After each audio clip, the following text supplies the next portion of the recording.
Bom, gente, boa tarde para todo mundo. Primeiro, agradecer a presença de todos que estão aqui presentes, começando pelas nossas relatoras, a Ana e a Maristela, que vão colocar as questões. O professor, nosso convidado hoje, Augusto, ele me mandou uma mensagem que talvez atrase um pouco, daqui a pouco ele está entrando. Eu vou começar então apresentando ele, antes dele chegar. O formato do nosso encontro hoje vai ser um formato também no qual ele vai falar inicialmente, depois as nossas relatoras farão as primeiras questões e observações para ele responder, e na sequência a gente abre a palavra para quem quiser se manifestar, quem quiser endereçar alguma pergunta ou fazer comentários, o pessoal pode ficar bastante à vontade. É uma conversa.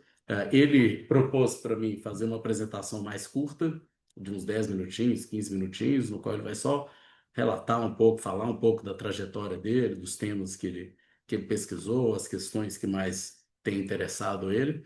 E aí, na sequência, a gente já vai para as perguntas. Eu queria aproveitar, então, esse momento, enquanto ele não chega, para falar sobre os textos que nós selecionamos e indicamos a leitura.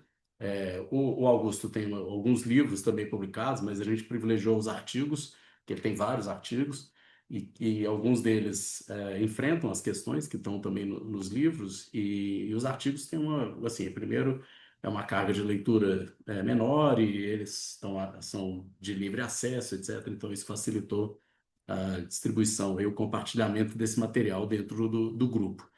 Foram 4 artigos, na verdade, olhando assim a produção dele, tinham vários artigos que seriam interessantes que nós lêssemos, que nós discutíssemos aqui.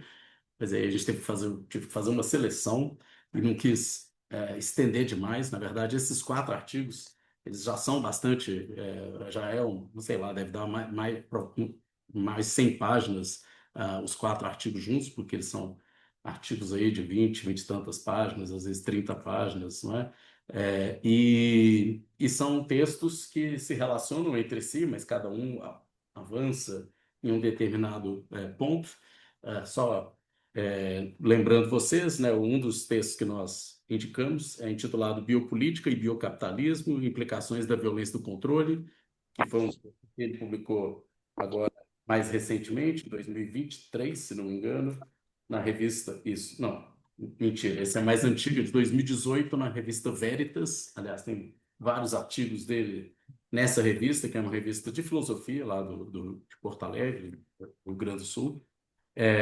O outro artigo, esse sim, de 2023, foi publicado na Revista Brasileira de Estudos Políticos, que é o texto intitulado Bolsonarismo e o Fascismo na Era Digital, um texto que o Augusto escreveu juntamente com um colega, o Felipe Lazari.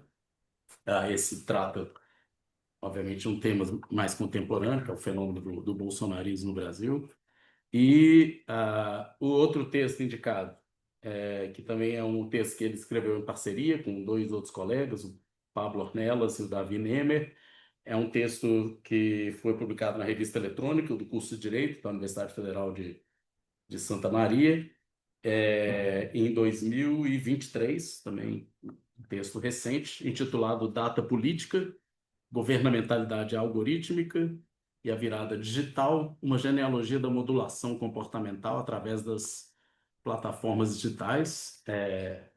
E, para terminar a lista de textos indicados, o texto que foi publicado em 2019, também na revista Veritas, que ele assina junto com o Felipe da Veiga, que é intitulado Surveillance e as Novas Tecnologias de Controle Biopolítico.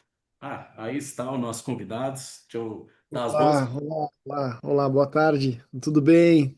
Tudo bem, Olá, Augusto? Muito como é que tu bem-vindo. tá, Marco? Prazer, prazer. Agora é encontrar pelo menos online. Exato. Prazer Obrigado, obrigado. conhecer você agora online, né? A gente já trocou algumas mensagens.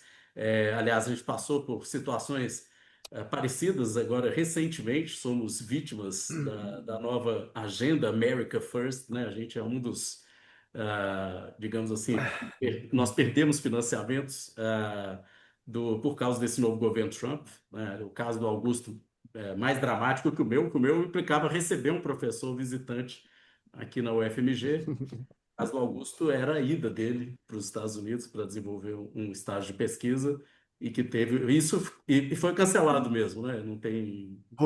Foi, exato. Agora, bom, vou contar um pouquinho disso, também tem tudo a ver com a nossa conversa. Vou contar um pouquinho dessa história. Bom, eu vou, antes de te passar a palavra, apresentar rapidamente o nosso convidado, o professor Augusto Jobim do Amaral. É professor lá no Rio Grande do Sul, na PUC do Rio Grande do Sul. Ele leciona em dois programas de pós-graduação, a pós-graduação em Ciências Criminais e o programa também de pós-graduação em Filosofia. Aliás, nisso eu me identifico bastante, porque eu também transitei do direito entre Direito e Filosofia, fiz pós-doutorado no departamento, no programa de filosofia aqui da UFMG, fiz meu doutorado lá, inclusive, e hoje sou professor na Faculdade de Direito, né? E ele coordena um grupo de pesquisa intitulado Criminologia, Cultura Punitiva e Crítica Filosófica, também lá na PUC do Rio Grande do Sul, não é? Então, um prazer recebê-lo aqui. A gente combinou, e foi um pedido do Augusto, não é, de fazer uma apresentação mais curta no início, para ter mais tempo depois para a gente conversar, para as questões. Vou apresentar o Augusto também, antes de passar a palavra para você, as nossas duas relatoras, que participam aqui do grupo, a Ana Nader, que está realizando uma pesquisa de iniciação científica sob minha orientação, ela que é estudante então, da graduação do curso de Direito aqui e bolsista do programa PIBIC do CNPq, e Hum, Estela, que está aqui também, é minha orientanda, só que ela do mestrado, ela ingressou recentemente no mestrado. As duas desenvolvem pesquisas que têm relação com aquilo que seus textos exploram. Aliás, é impressionante, depois na conversa eu vou falar sobre isso, o tanto de interesse que a gente tem de agenda de pesquisa e etc. A Ana, por exemplo, está estudando a questão da biopolítica, opa, e a Maristela está estudando Foucault, as novas formas de resistência. nossa senhora. Então tem Tadinhas, como é que tu faz isso com elas? Não faz isso, Marcos. crueldade. A gente é malvado. Nada, elas são muito melhores aí que a gente é esperto, elas são melhores, aí elas vão na frente. É isso aí, É tá certo. verdade. Bom, mas enfim, então passando a palavra para o Augusto, mais uma vez, prazer tê-lo aqui com a gente hoje. Bom, obrigado, Marco. Obrigado, Marco. Marco, obrigado mesmo por poder estar com vocês, mesmo que online. Uma satisfação enorme. E ver de maneira produzida através da infelicidade, a gente ter se conhecido através de um infortúnio. É exatamente isso que permite a gente produzir laços e desenvolver afetos profundamente produtivos, que é isso que importa. Ah, eu acompanho, evidentemente, a Federal de Minas há muito pela excelência, né? Eliane, não tem um Oi, cafezinho Larissa. pra... Tá com o microfone aberto aí, Larissa. Não tem problema. Desculpa! Ah, nada, tranquilo. Tem o mesmo, tem 200 sempre na mesma sala, tranquilo. Eu sou um dos primeiros a fazer isso. Não se preocupa. Mas eu dizia, é uma satisfação poder estar fazendo o primeiro passo, espero, Marco, para a gente ter essa parceria profunda entre os grupos.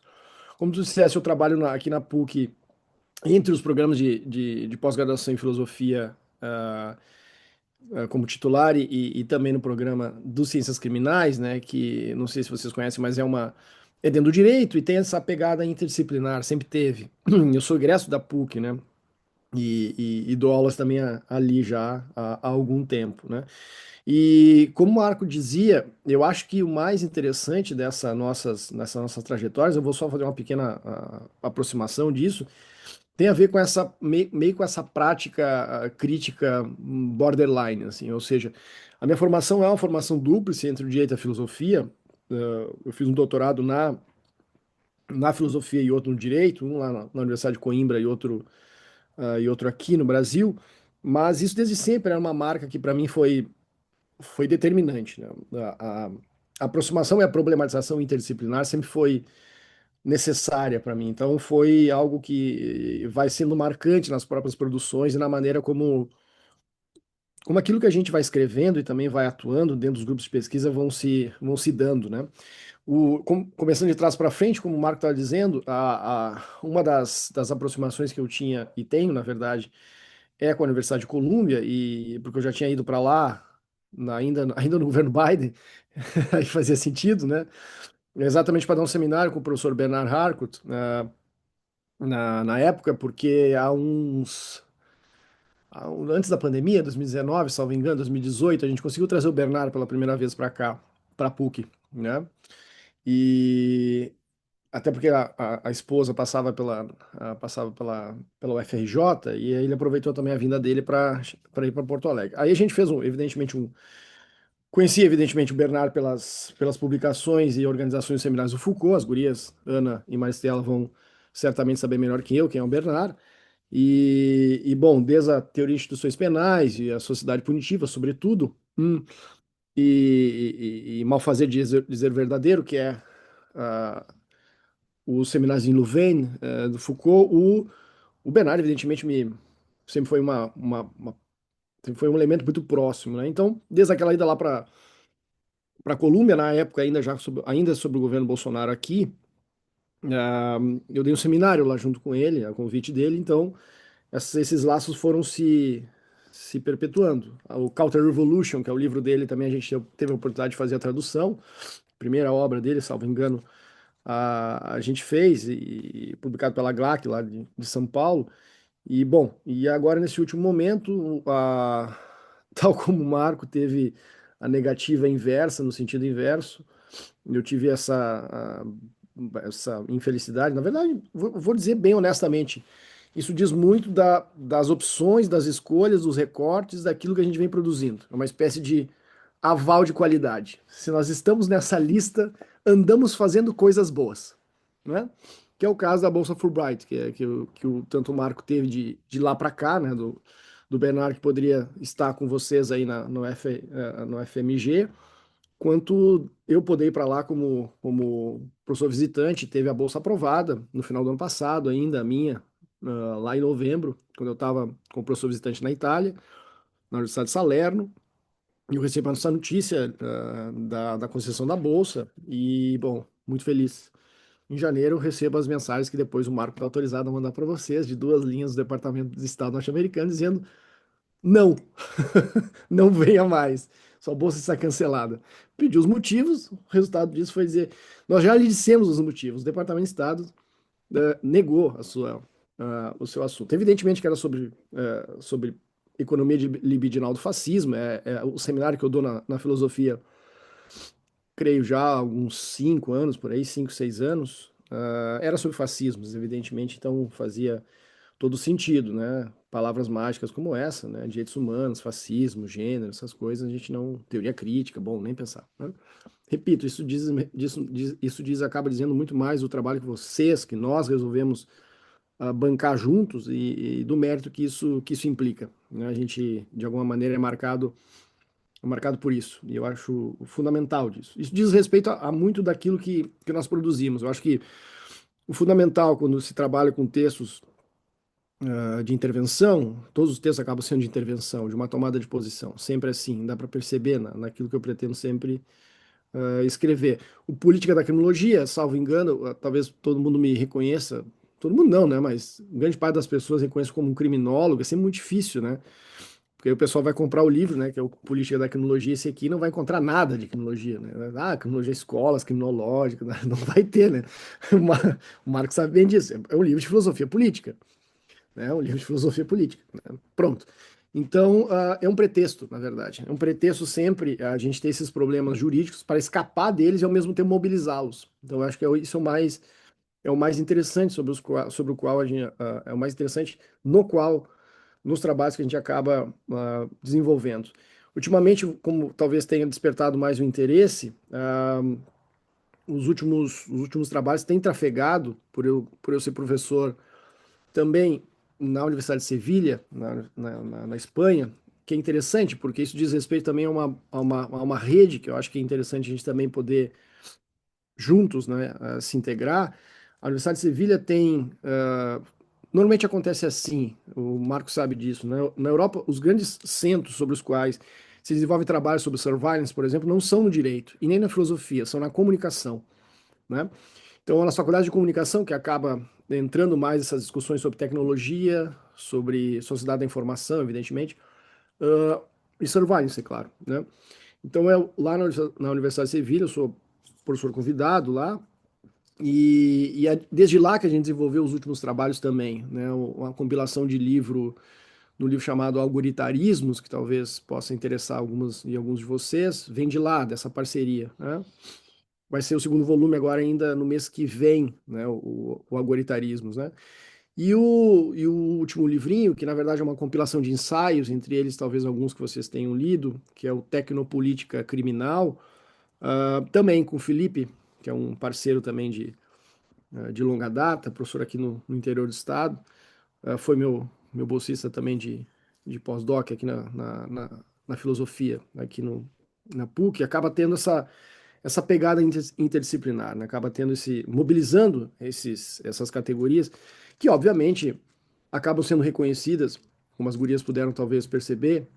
Eu queria saber também a impressão de vocês, o que vocês teriam vontade de a gente poder explorar. Dá para perceber claramente que tem um referencial, sem dúvida nenhuma, Foucaultiano, mas longe de ser um autor que seja único e indissociável. Na verdade, é um grande arco, né? A gente pode chamar a atenção, um grande arco de autores que, sem dúvida nenhuma, para mim, passam a ser centrais, né? Sobretudo, vindo à cabeça falando sobre três, mas que a mim mobilizam sempre a capacidade, cada vez mais, de se pensar hoje em dia as relações de poder. Sem dúvida, Foucault, Deleuze, claro, Guattari, Paul Virilot, esse arco de autores que, sem dúvida nenhuma, Gilbert Simondon, que agora voltou à carga, os textos sobre comunicação e seus seminários voltaram a ser discutidos, nossa, que maravilha, né? Esqueci do Simondon, e sem dúvida tem uma base sobre a qual jamais, por isso a filosofia, talvez, né, que jamais vai ser suficiente de estudá-lo, que é Spinoza. Não tem como fugir desse arco, vamos chamar assim, de autores, né? Portanto, esses estudos de surveillance, pode chamar assim, de tecnologia ou tecnopolíticas criminais, têm a ver, não evidentemente apenas com o campo, por assim dizer, da criminologia ou o campo criminal, mas tem a ver exatamente com tecnopolítica mesmo. Ponto final, né? Ou seja, aquela maneira ou aquelas formas sobre as quais nós mobilizamos nossas relações, nossas formas de vida, né? Nossas formas de produção de saber, poder, evidentemente. Então, isso que seria mais ou menos o meu desconforto sempre, aquilo que me mobiliza a pensar e mobiliza a também escrever, né? Então, tal como o Marco sabe disso, talvez vocês tenham percebido, em que peça do direito, eu sou professor, né? A gente, como se costuma dizer, eu não trabalho, eu só dou aula, né? Eu só faço lazer, pelo jeito, né? Eu só escrevo, né? E a gente não faz nada, né? A gente só dá aula. Eu sou desses que não faz nada, né? Só pesquisa, né? E que vive sem fazer nada, né? No sentido bom da palavra, é aquilo que me mobiliza para além das utilidades acadêmicas. Que eu acho que o importante, mais sobretudo, importante nesse trabalho crítico é esse trabalho de construção de relações, sobretudo com nossos alunos. Eu fiquei muito feliz de poder estar aqui, poder conversar um pouco com vocês e me colocar à disposição, na verdade, né? O grupo aqui, o Politicrim, tem essa capacidade, penso eu, né, de ser um mobilizador de afeto, sabe? Transformadores sobre os quais a gente sempre procurou estabelecer as nossas relações. Fiquem muito à vontade, eu estou completamente à disposição. Bom, vamos conversar um pouquinho com a curiosidade aí das biopolitólogas, que a gente vai conversar um pouquinho. Vamos lá. Manda, Ana, Maristela e todas as pessoas que estão aqui nos escutando. Obrigado, Marco. Bom, eu que agradeço muitíssimo, Augusto. Enfim, acho que eu também sou dessa turma que não trabalha, né, que só dá aula, né, dá aula e fica aí escrevendo umas coisas, aí conversando, arrumando confusão, né? Eu vou passar então a palavra. Qual das duas que quer começar, então? A Ana ou Maristela? É a Maristela? Então vai lá, Maristela, com a palavra, por favor. Pode ser, Ah, Ana? só uma Acabou que não tinha. questão, só uma questão antes. Assim, eu fico olhando se alguém esqueceu o microfone ligado, daquela vez passou desapercebido. E aí, desculpa a grosseria, mas eu fico Problema. mutando as pessoas. Eu uso o meu poder de silenciar as pessoas para É, evitar que... não. Poder soberano, é aquele que É o decide poder sobre a soberano de extinção. É mutar. isso aí, bota ali, deu uma bola. E outra coisa, já que a gente está falando de vigilância aqui, eu esqueci de pedir ao Augusto a permissão para gravar, porque a gente normalmente Fique à grava, vontade, sem já, problema. a gente está sendo gravado, tá bom? Então, Estamos sendo obrigado. vigiados. O Big Vai lá, Brother. Maristela. Boa tarde, Augusto, tudo bom? Boa tarde, Maristela. Boa tarde, obrigado. Como o Marco já tinha falado, né, eu sou aluna dele do mestrado, orientanda dele, e estou estudando processos de subjetivação, na verdade, a rarefação de processos de subjetivação dentro deste contexto de um governo algorítmico. E muitos dos pontos que você abordou, né, nos trabalhos que a gente leu, tangenciam essa questão de como que são produzidos os sujeitos e como que, principalmente sob uma perspectiva Foucaultiana, como que isso foi se alterando, né, ao longo do tempo, em um início, pensando na soberania e como que a soberania constituiu seus sujeitos na forma de súditos, Uhum, principalmente assujeitado, né, com uma grande hierarquia com relação à forma de imposição do poder. Depois é a questão da disciplina, como que os indivíduos passaram a ser institucionalizados e a partir dessas relações mais micro permeadas, né, pela sociedade, foram sendo gerados indivíduos docilizados e produtivos, né? E na sequência, como que surgiu uma arte de governo de caráter liberal que não só se impunha agora diretamente sobre o indivíduo, também sobre o indivíduo, né? E sem, é claro, excluir as outras formas de poder, mas sempre conjuntamente, né? Como que agora isso começou a se dar a partir de um controle sobre a população por meio de estatísticas e outras técnicas e tecnologias de poder. E com relação ao sujeito, foi sendo criado, né, aquele sujeito que a gente poderia chamar do empreendedor de si mesmo. uhum, E uhum. agora a gente vê uma nova alteração, né, nessas formas de relação e saber e poder, e principalmente com o surgimento dessas novas tecnologias e da difusão dos algoritmos na nossa vida, é, que você até chega a fazer uma neopalavra, né, que a gente vai Um associar a neologismo, né? governamentalidade com a plataformentalização das pessoas, e aí também fazendo uma transferência, né, entre o que seria uma biopolítica para uma datapolítica. E eu queria te perguntar como que você vê o sujeito agora? Que tipo de sujeito a gente tem hoje? A gente ainda continua com o empreendedor de si, ou agora está surgindo uma nova versão, né, desse sujeito? Entendi. Obrigado, obrigado, sensacional. Obrigado, Maristela. E pelo cuidado, pela atenção na leitura dos trabalhos. Ah, consigo trazer, talvez de maneira incomparável, exatamente o centro das preocupações, né? Que eu, de alguma maneira, mobilizo tento mobilizar em alguma medida. Porque tem um pano de fundo nessa história toda, né? Que tu trouxeste muito bem, né? Dentro dessa espécie de aspas, né, de história das tecnologias de poder, tem um elemento central nessa história, né? Falando desde o Foucault, evidentemente, como mais ou menos parte da tua colocação, nós temos praticamente, vai dizer o Foucault, praticamente uma única abordagem com relação à analítica do poder na filosofia ocidental, né? Ou se não a única, para não usar o exagero do Foucault, mas sem dúvida nenhuma, uma de maneira hegemônica, que é perceber o poder como uma espécie de elemento negativo, né? Um interdito, uma espécie de etnologia da regra. Poderia ir desde do Kant, chegar ao Lévi-Strauss e, bom, todos eles, né? Uma ideia de interdito, de proibição, de negativo, de regra. Ou seja, uma espécie de sociologia jurídica do poder. Né? Nós sempre tivemos isso, a rigor. Essa é a expressão que ele vai usar quando ele vai trabalhar um texto que vocês conhecem muito bem lá, Le Mal de Beauvoir, que é As Males do Poder, que ele deu aqui na Bahia, né, em 70, salvo engano, em 76, e depois publicado na década de 80. Para dizer exatamente entre vários outros momentos, entre eles, bom, vai ter a discussão com o Bernard sobre isso, onde é que vai ser a primeira vez, onde é que emerge a dimensão positiva do poder. Né? O poder produz, né? O poder produz. Bom, o Bernard vai dizer que é lá na sociedade punitiva, lá no seminário, né? O Marcelo, meu amigo, irmão, Marcelo Hoffman, vai dizer que é um pouquinho depois, talvez no Vigiar e Punir. Bom, não interessa. O poder produz. Ou seja, é uma espécie de dimensão positiva, não no sentido moral, evidentemente, mas no sentido de que é uma fábrica, né? Produto de produto vai ser a expressão que ele vai usar nas Malhas do Poder. Dizer isso é dizer que ele produz saberes, ele produz subjetividades, produz formas de vida. Isso é muito importante, né? É só a partir disso que a gente vai conseguir perceber essa aspas, filosofia dos dispositivos que o Foucault vai fazer. Deleuze chama assim, né? O Foucault faz uma filosofia dos dispositivos. Ele é um cartógrafo por causa disso, né? Ele vai mapear intensidades. Intensidades é a maneira como nós afetamos e somos afetados. O nome disso é subjetivação. É daí que ele vai tirar essas dimensões todas. Por isso essa tríade, para mim, é muito importante. Deleuze, Foucault e o próprio Paul Virilot.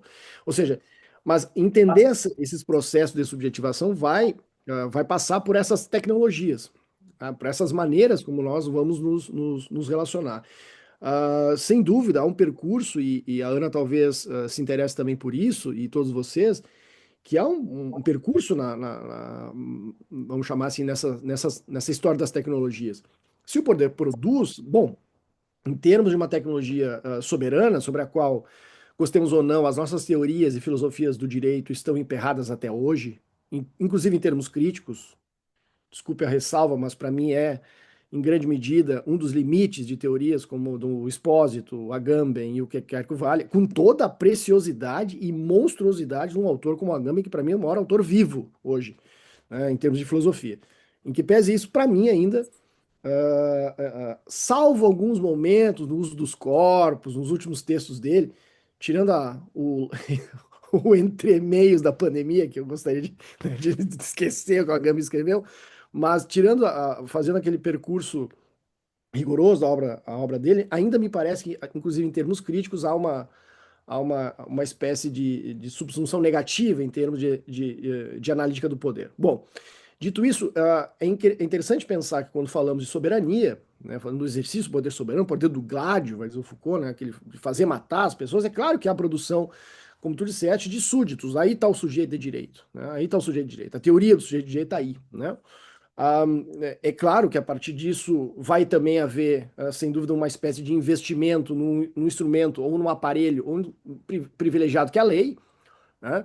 Isso fica muito claro, e talvez o ponto de clivagem, vocês têm noção disso, mas nunca é demais sublinhar, o ponto de clivagem, de corte nisso, é o seminário de 1º de fevereiro, a aula de 1º de fevereiro de 78, quando ele vai falar sobre la gouvernementalité. Isso é óbvio, né? E talvez a gente tenha que lembrar por que ou como Foucault mobilizava a sua militância nos textos e nos seminários. E vocês sabem disso, né? A aula de 1º de fevereiro de 78 foi a única que foi publicada pelo Foucault. E foi publicada na Itália, na UT. Isso tinha um momento fundamental, né? Que é um dos elementos mais interessantes, que era por que ele publica na Itália? Por que ele publica naquela época? Né? Porque ele publica em vida ali, exatamente para discutir com o Partido Comunista Italiano. Exatamente para fazer uma espécie de clivagem numa leitura política que autonomizava a ideia do político, que fazia o Partido Comunista Francês, o Partido Comunista Italiano, bom, e era toda a crítica dele que ele fazia aos militantes, inclusive maoístas, etc., que vai, no início da década de 70, vai fazer com que o Foucault se desperte para a questão criminal. E a partir desse entrechoque que surge o GIP, né? Então, bom, isso é um outro papo. Mas só para lembrar que isso vai ser fundamental para perceber a produção de determinados saberes, né? Vamos dizer assim, são as teorias do direito, não há dúvida nenhuma, as teorias contratuais, diz o Foucault, né? De Hobbes aos revolucionários franceses, vai dizer, né? Tudo isso aí está no mesmo arco, mas é só para lembrar que há produção, há esse tipo de produção de súditos através de um vetor privilegiado que é a lei. Ele vai colocar isso lá no seminário, Segurança, Território e População, claramente, né, uma espécie de triângulo, é a expressão que ele usa. Eu não chegaria a essa dimensão talvez tão estática, mas talvez trouxesse esse elemento que tu levantou, Maristela, de algo muito mais dinâmico, que se retroalimenta de maneira recursiva e que essas tecnologias vão vamos chamar assim, recursivamente, vão, de maneira, claro, bastante intensiva, vão modificando as práticas e as estratégias anteriores. Então, evidentemente que uma não se isola da outra, não é uma sequencialidade, não é uma linearidade de tecnologias. Primeiro a soberania, depois a disciplina, agora, aspas, a segurança, como vai dizer o Foucault. Mas é interessante as intensidades com que elas são ativadas, ou como elas são ativadas. É por isso que sempre ao Foucault era importante não pensar o que é o poder, porque isso não faz o menor sentido, ou quem o detém, como se fosse uma coisa, mas sim como é que se exerce. Como é a palavra, né? Isso me parece sempre muito importante. Dito isso, no primeiro momento, claro que tem uma incidência sobre a lei de maneira mais privilegiada, produzindo sujeitos de direito. Na disciplina, como tu mesmo diz, tem uma particularidade, e nunca vamos esquecer, já que está fazendo aniversário, né, o Vigiar e Punir, nunca vamos esquecer que sempre se trata do corpo. Ponto. Sempre é o corpo que está em jogo. Sempre. Em qualquer tipo de dimensão de exercício de poder, o corpo tá em jogo. Um dos elementos mais interessantes sobre os quais não raro a gente esquece quando lê o Vigiar e Punir, já que está fazendo aniversário, e não raro nós, né, Marco, no direito, a gente só consegue, parece, né? Parece que os caras mataram o Foucault em 75, só leram o Vigiar e Punir e acabou, não tem mais nada, né? Acabou como se fosse um analítico da prisão, e meio. Pior, né? Subtítulo: História das violências nas prisões. Dá vontade de jogar pela janela, né? Porque não tem absolutamente nada a ver com isso. Mas, bom, dito isso, um dos elementos centrais ali do Vigiar e Punir é esse. É o suplício do Damião para demonstrar não uma espécie de apenas de espetáculo público de sofrimento, né, de exposição de um corpo dilacerado, etc., como se fosse uma espécie de trânsito humanista por uma teoria liberal que dissesse agora temos menos violência. Não, passamos a punir melhor, vai dizer o Foucault. Não, peraí. Passamos a punir de maneira mais minuciosa, mais insidiosa, mais incidente, mais micropolítica. Ele vai dizer isso desde o início.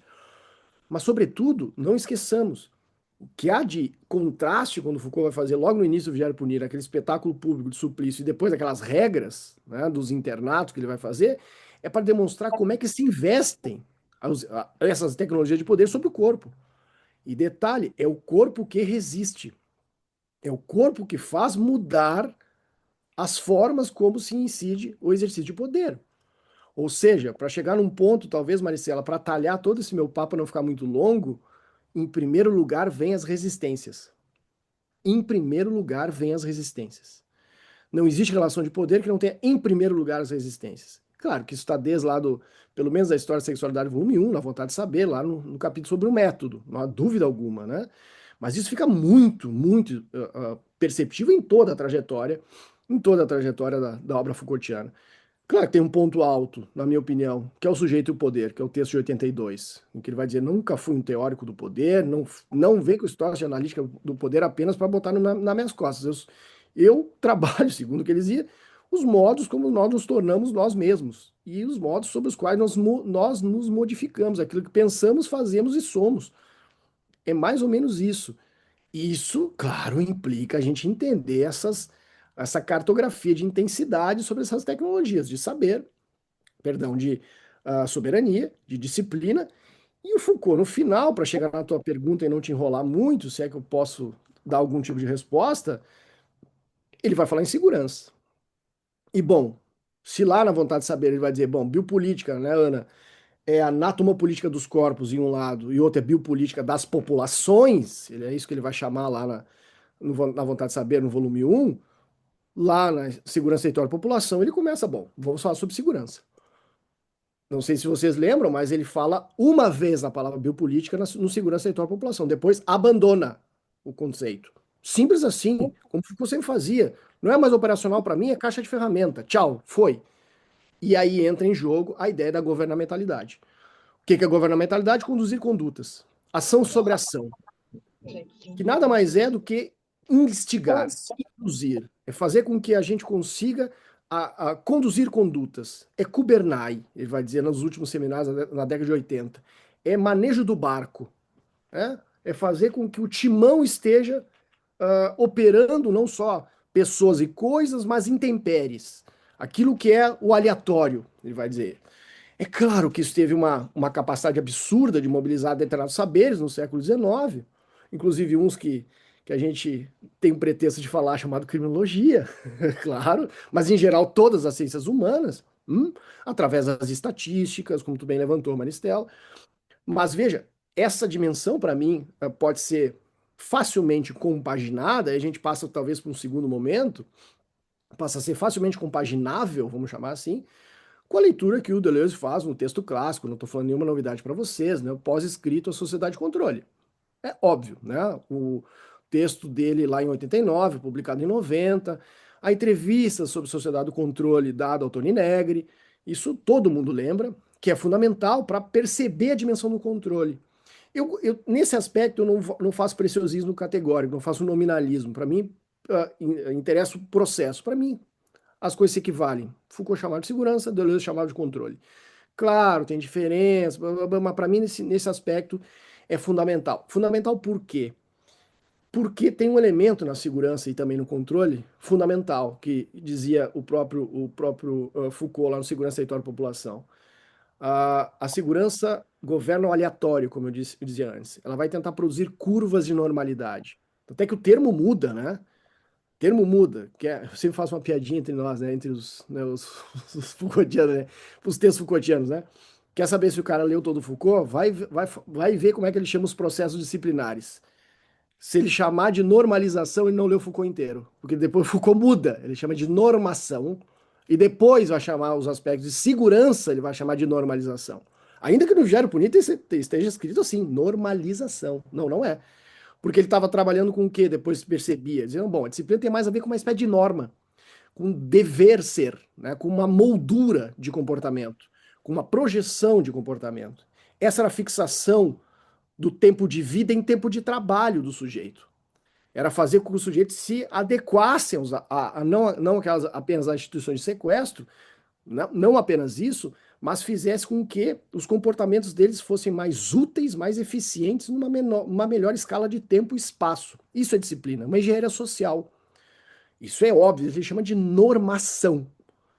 Quando a segurança entra em cena, e obviamente vai se imbricar, e vai ter um aparelho fundamental, que eu sempre me interesso a fazer, você já deve ter visto nos textos, principalmente nos meus textos mais de intervenção, tem um dispositivo fundamental nisso, dentro da segurança, né? Que além de ter a ciência, que é a economia política, óbvio, um instrumento fundamental, que é a estatística, tem a polícia nessa história, né? Que a gente pode guardar um capítulo à parte para ela, né? Porque exatamente a gente entender a política como tecnologia de governo.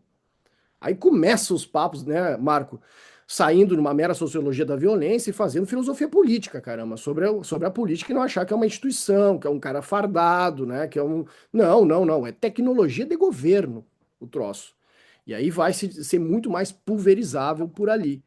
Mas voltando, então nós temos uma dimensão do aleatório e que tem uma riqueza muito maior a segurança, uma capacidade, uma propriedade muito maior, que ela incide na realidade.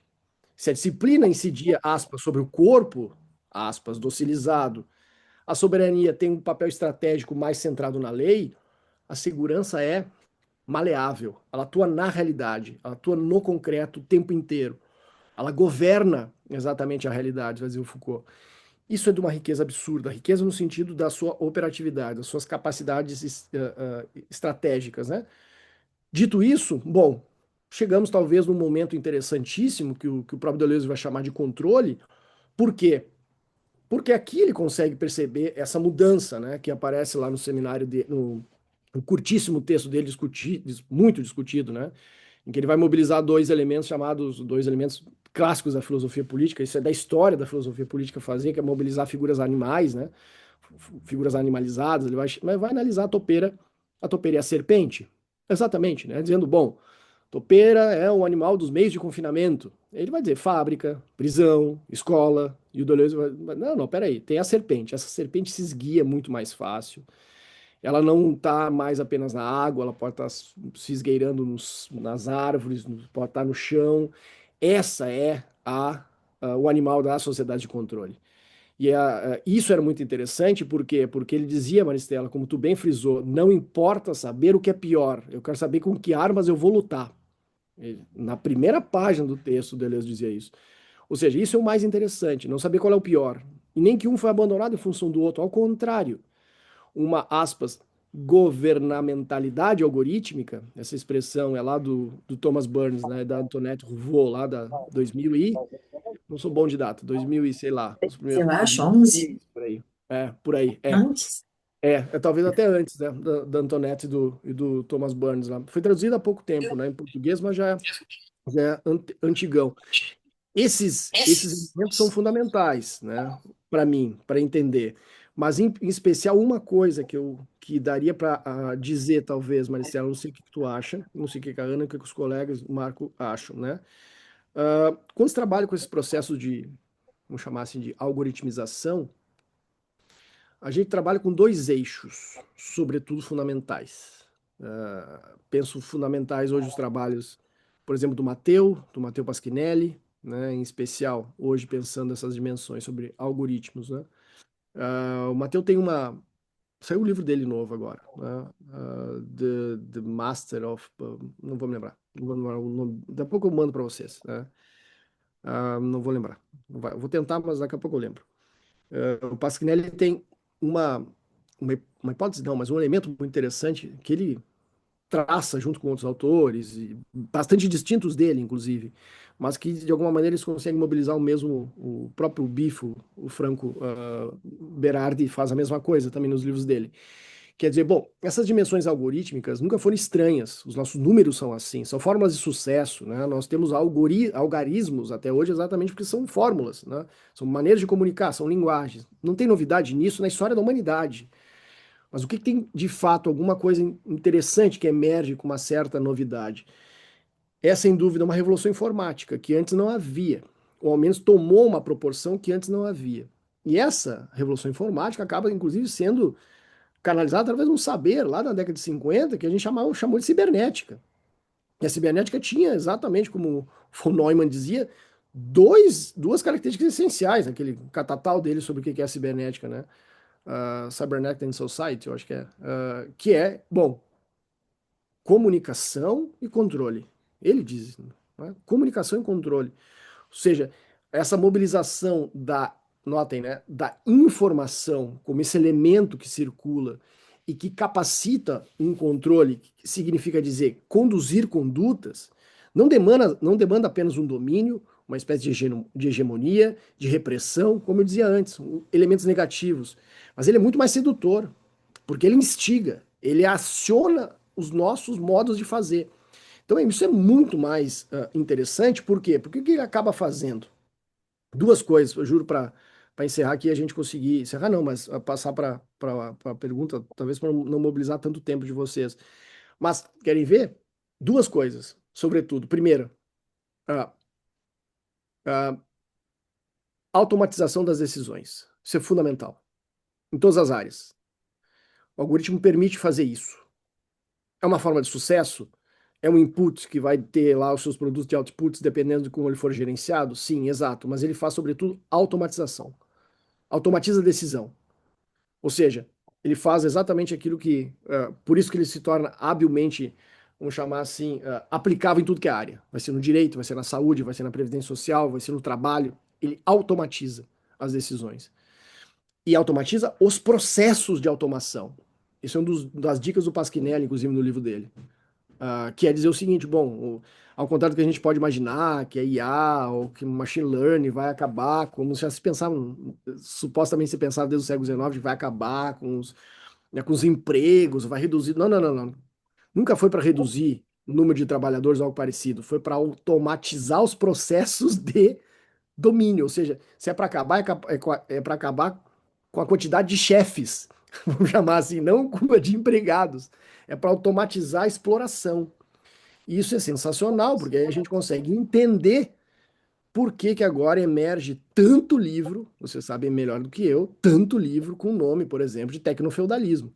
Que o primeiro é do Cédric Durand, né? Esse foi o primeiro a escrever, não foi o Farofax. Não foi o Farofax, né, com o best-seller dele. É o Cédric que lá fala sobre tecnofeudalismo já, ó, exatamente para demonstrar, bom, vivemos alguns regimes aqui, talvez regredindo ao que era antes do capitalismo.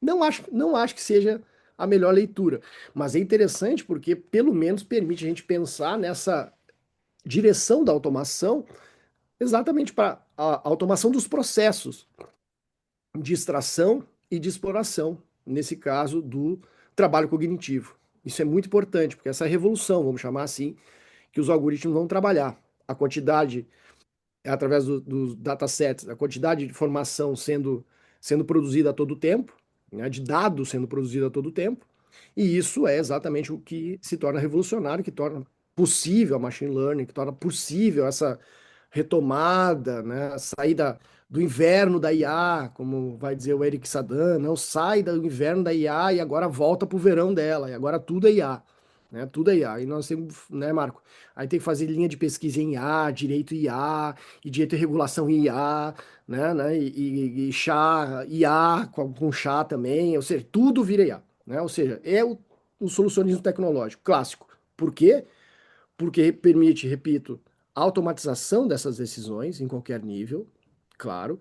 E a outra que eu não posso deixar de esquecer, de lembrar, que é uma espécie, aspas, de despolitização das relações. Ou seja, as relações parecem transparentes. Ou seja, há uma impessoalização, por assim dizer. Não no sentido de uma tentativa de retomar uma espécie de racionalidade, né? Um antropocentrismo, não é disso que eu estou falando. Mas a gente pulveriza a materialidade concreta das relações. Nesse caso, as relações tecnológicas é um caso mais emblemático, né?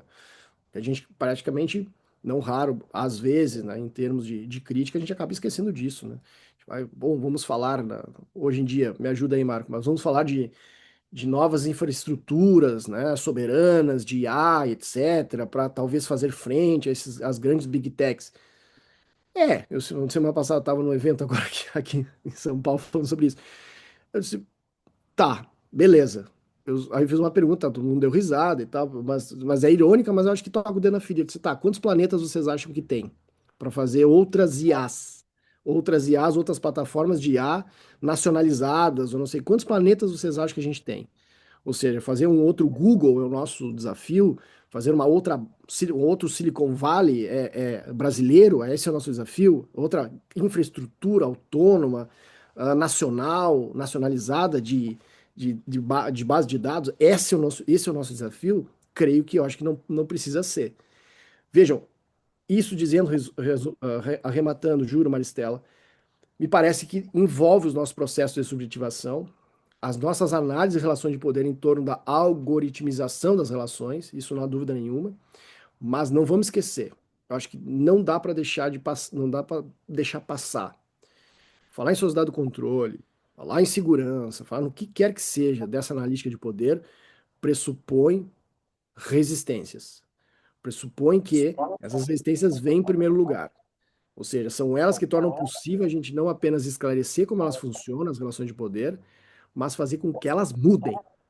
Elas são capazes de, melhor dizendo, essas relações vão mudar exatamente pela força que tem a capacidade de resistência, que não tem nada de passivo, não tem nada de reativo, mas é força que nos empurra literalmente para frente. Seria isso, por enquanto, mas eu tô aqui. Vamos lá, Ana, vamos lá, tô aqui. Posso só fazer mais um gancho? Porque Deve, deve. inicialmente, quando você começou a falar dessa questão justamente da resistência, que foi como você começou a sua fala, você falou que essa resistência se situava no corpo. E essa é uma das minhas preocupações, porque a governamentalidade algorítmica, de certa forma, se isola do corpo, na medida em que transforma os seres humanos em dados. A gente virou número. E aí, como que a gente faz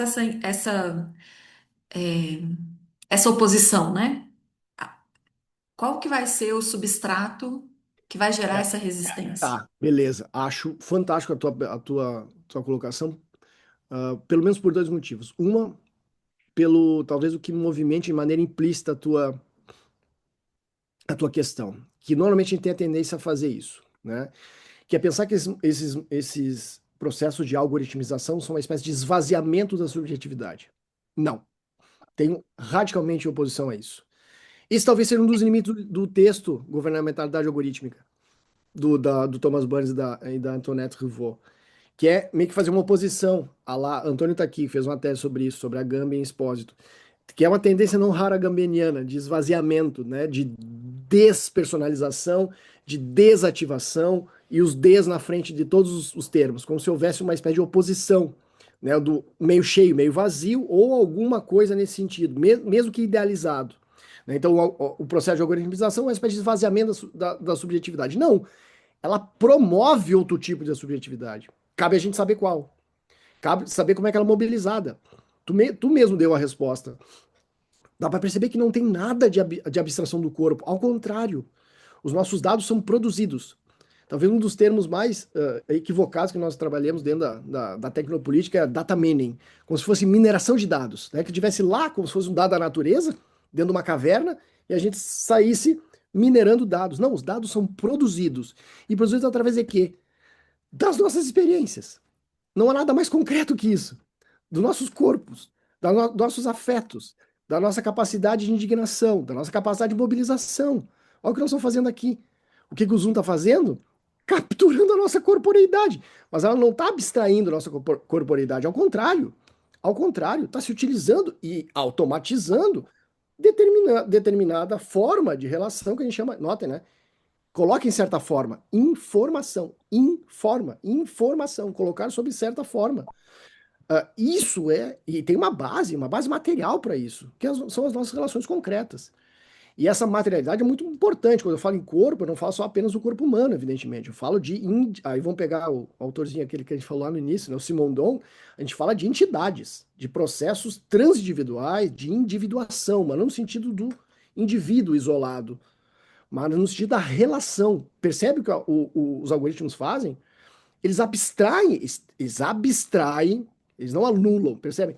Eles abstraem a relação. Esse é o segundo processo fundamental. Se o primeiro que eu disse que era automação, o segundo é a abstração. Mas não que ele não se valha do corpo, ao contrário, ele dá a entender, ou ele vai vender o peixe de que ele está, né, não se valendo disso, como se fosse uma espécie de oposição, em que é o real e o virtual. Não, ao contrário. Não. O virtual é profundamente real.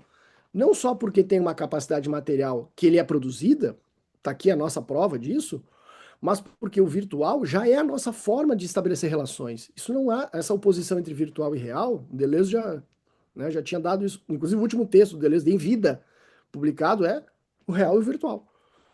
É sobre isso. Em que ele vai dizer, não, o virtual não é uma oposição do real, ao contrário. É a nossa capacidade potencial sempre, já presente, de transformação. Isso é que eu digo, sabe, Maricela? É aí que está a nossa, vamos chamar a nossa resistência, lida de maneira mais atualizada, para fazer o que o Foucault e o Deleuze chamavam. Porque, veja, uma curiosidade, só para lembrar, está no texto do Deleuze, né, o Pós-Escrito Sociedade de Controle. O termo ele tira da literatura. Ele tira, deixa eu arrumar minha cadeira aqui. O Deleuze tira do William Burroughs, tá? A expressão, da literatura beatnik. Está na primeira página do texto. Eu fui atrás do texto, né? The Limits of Control. O Marco deve conhecer. O texto é proferido na Universidade de Colômbia, em 75. Um evento que tinha Keith Richards, sério, tinha Paul Virilot, Gilles Deleuze, todo mundo junto. E o William Burroughs, o pessoal da literatura. Sabe qual era o elemento central sobre o que o Burroughs levantava quando ele fez essa conversa chamada Os Limites do Controle? Era demonstrar que, para que haja fundamentalmente controle, existem margens de capacidade de atuação. O controle é sofisticado porque o controle não necessariamente passa por repressão. E não necessariamente passa por elementos negativos, de domínio. Ele vai passar por elementos positivos, ele instiga. Ele é capaz de fazer com que se opere uma adesão. É literalmente isso, né? Ele utiliza das nossas forças. A questão é essa, Maristela, é saber como vem sendo utilizadas as nossas forças em direção a esse tipo de mobilização das relações sociais, ou se quiserem, relações algorítmicas. Eu não sou de novo, eu não sou daqueles que a gente não pode, pelo menos penso eu, né, cair numa espécie de, esse talvez seja um dos nossos grandes problemas hoje, um dos, né, em cair numa espécie de um entusiasmo tecnológico, fazer uma tecnofilia, como também não pode ser uma tecnofobia. Mas não para dizer, isso é muito importante, não para dizer que normalmente o que nós fazemos, né, Marco, dentro do direito, nós fazemos, né, como se a técnica fosse uma espécie de elemento neutro instrumental. Ah, não, vale para o bem como vale para o mal. Não, senhor. A tecnologia sobre a qual nós estamos mobilizados tem um marcador material. Ela já estabelece determinadas relações de poder e certas constatações de força. Não é um elemento neutro. né? Vamos usar as redes sociais para o bem.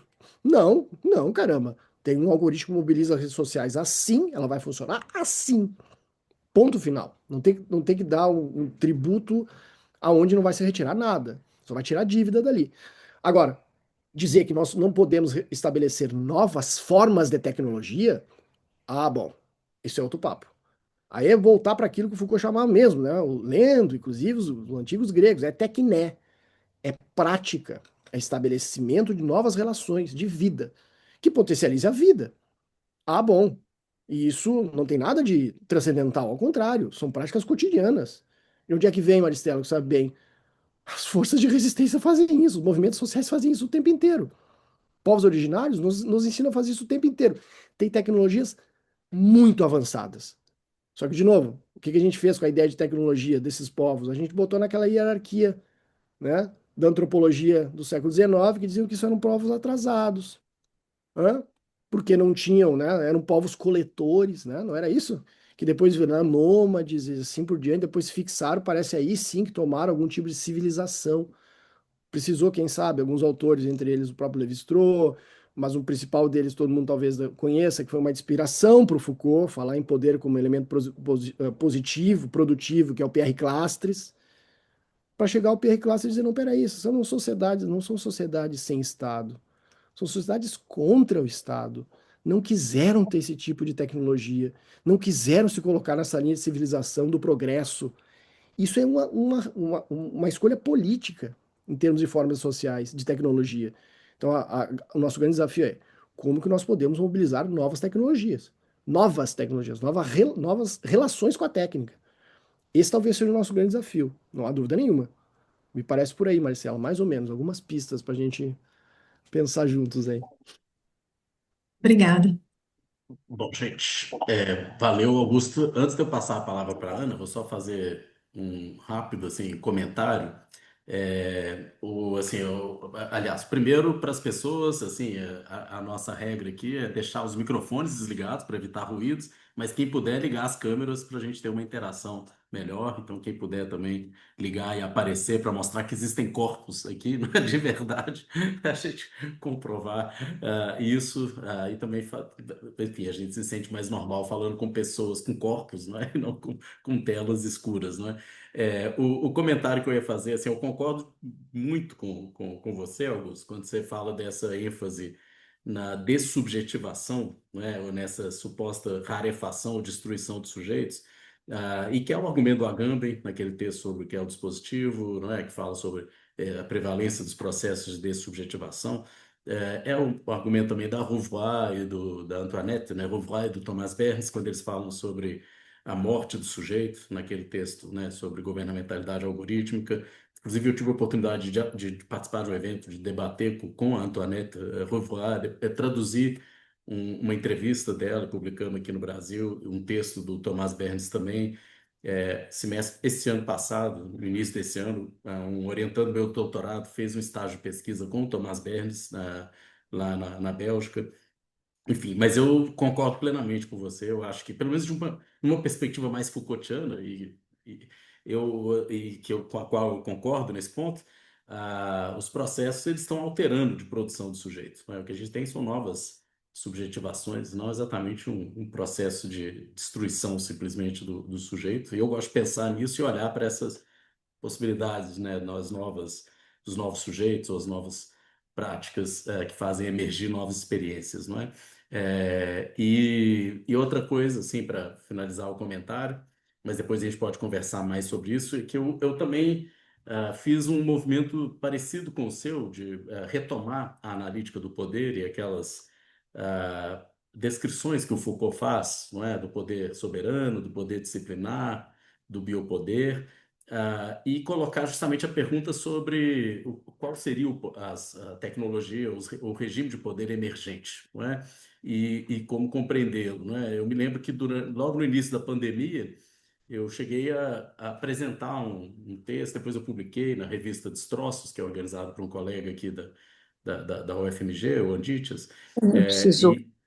e e foi um texto no qual eu falava da pandemia como laboratório de poder e tentava retomar sobretudo, e que é um exemplo do Foucault, né, como lidar com pandemias, com doenças endêmicas, não é? E aí ele dá o exemplo da lepra, do enfrentamento da peste, do enfrentamento da varíola, e eu coloquei mais um capítulo, o enfrentamento da Covid-19, né? Quais são as estratégias, as tecnologias de poder que a gente percebe emergir, né? E eu chamei de data política, não é? Porque tinha a ver com uma coisa de monitoramento, de pegar os dados em tempo real, não é? Etc, etc.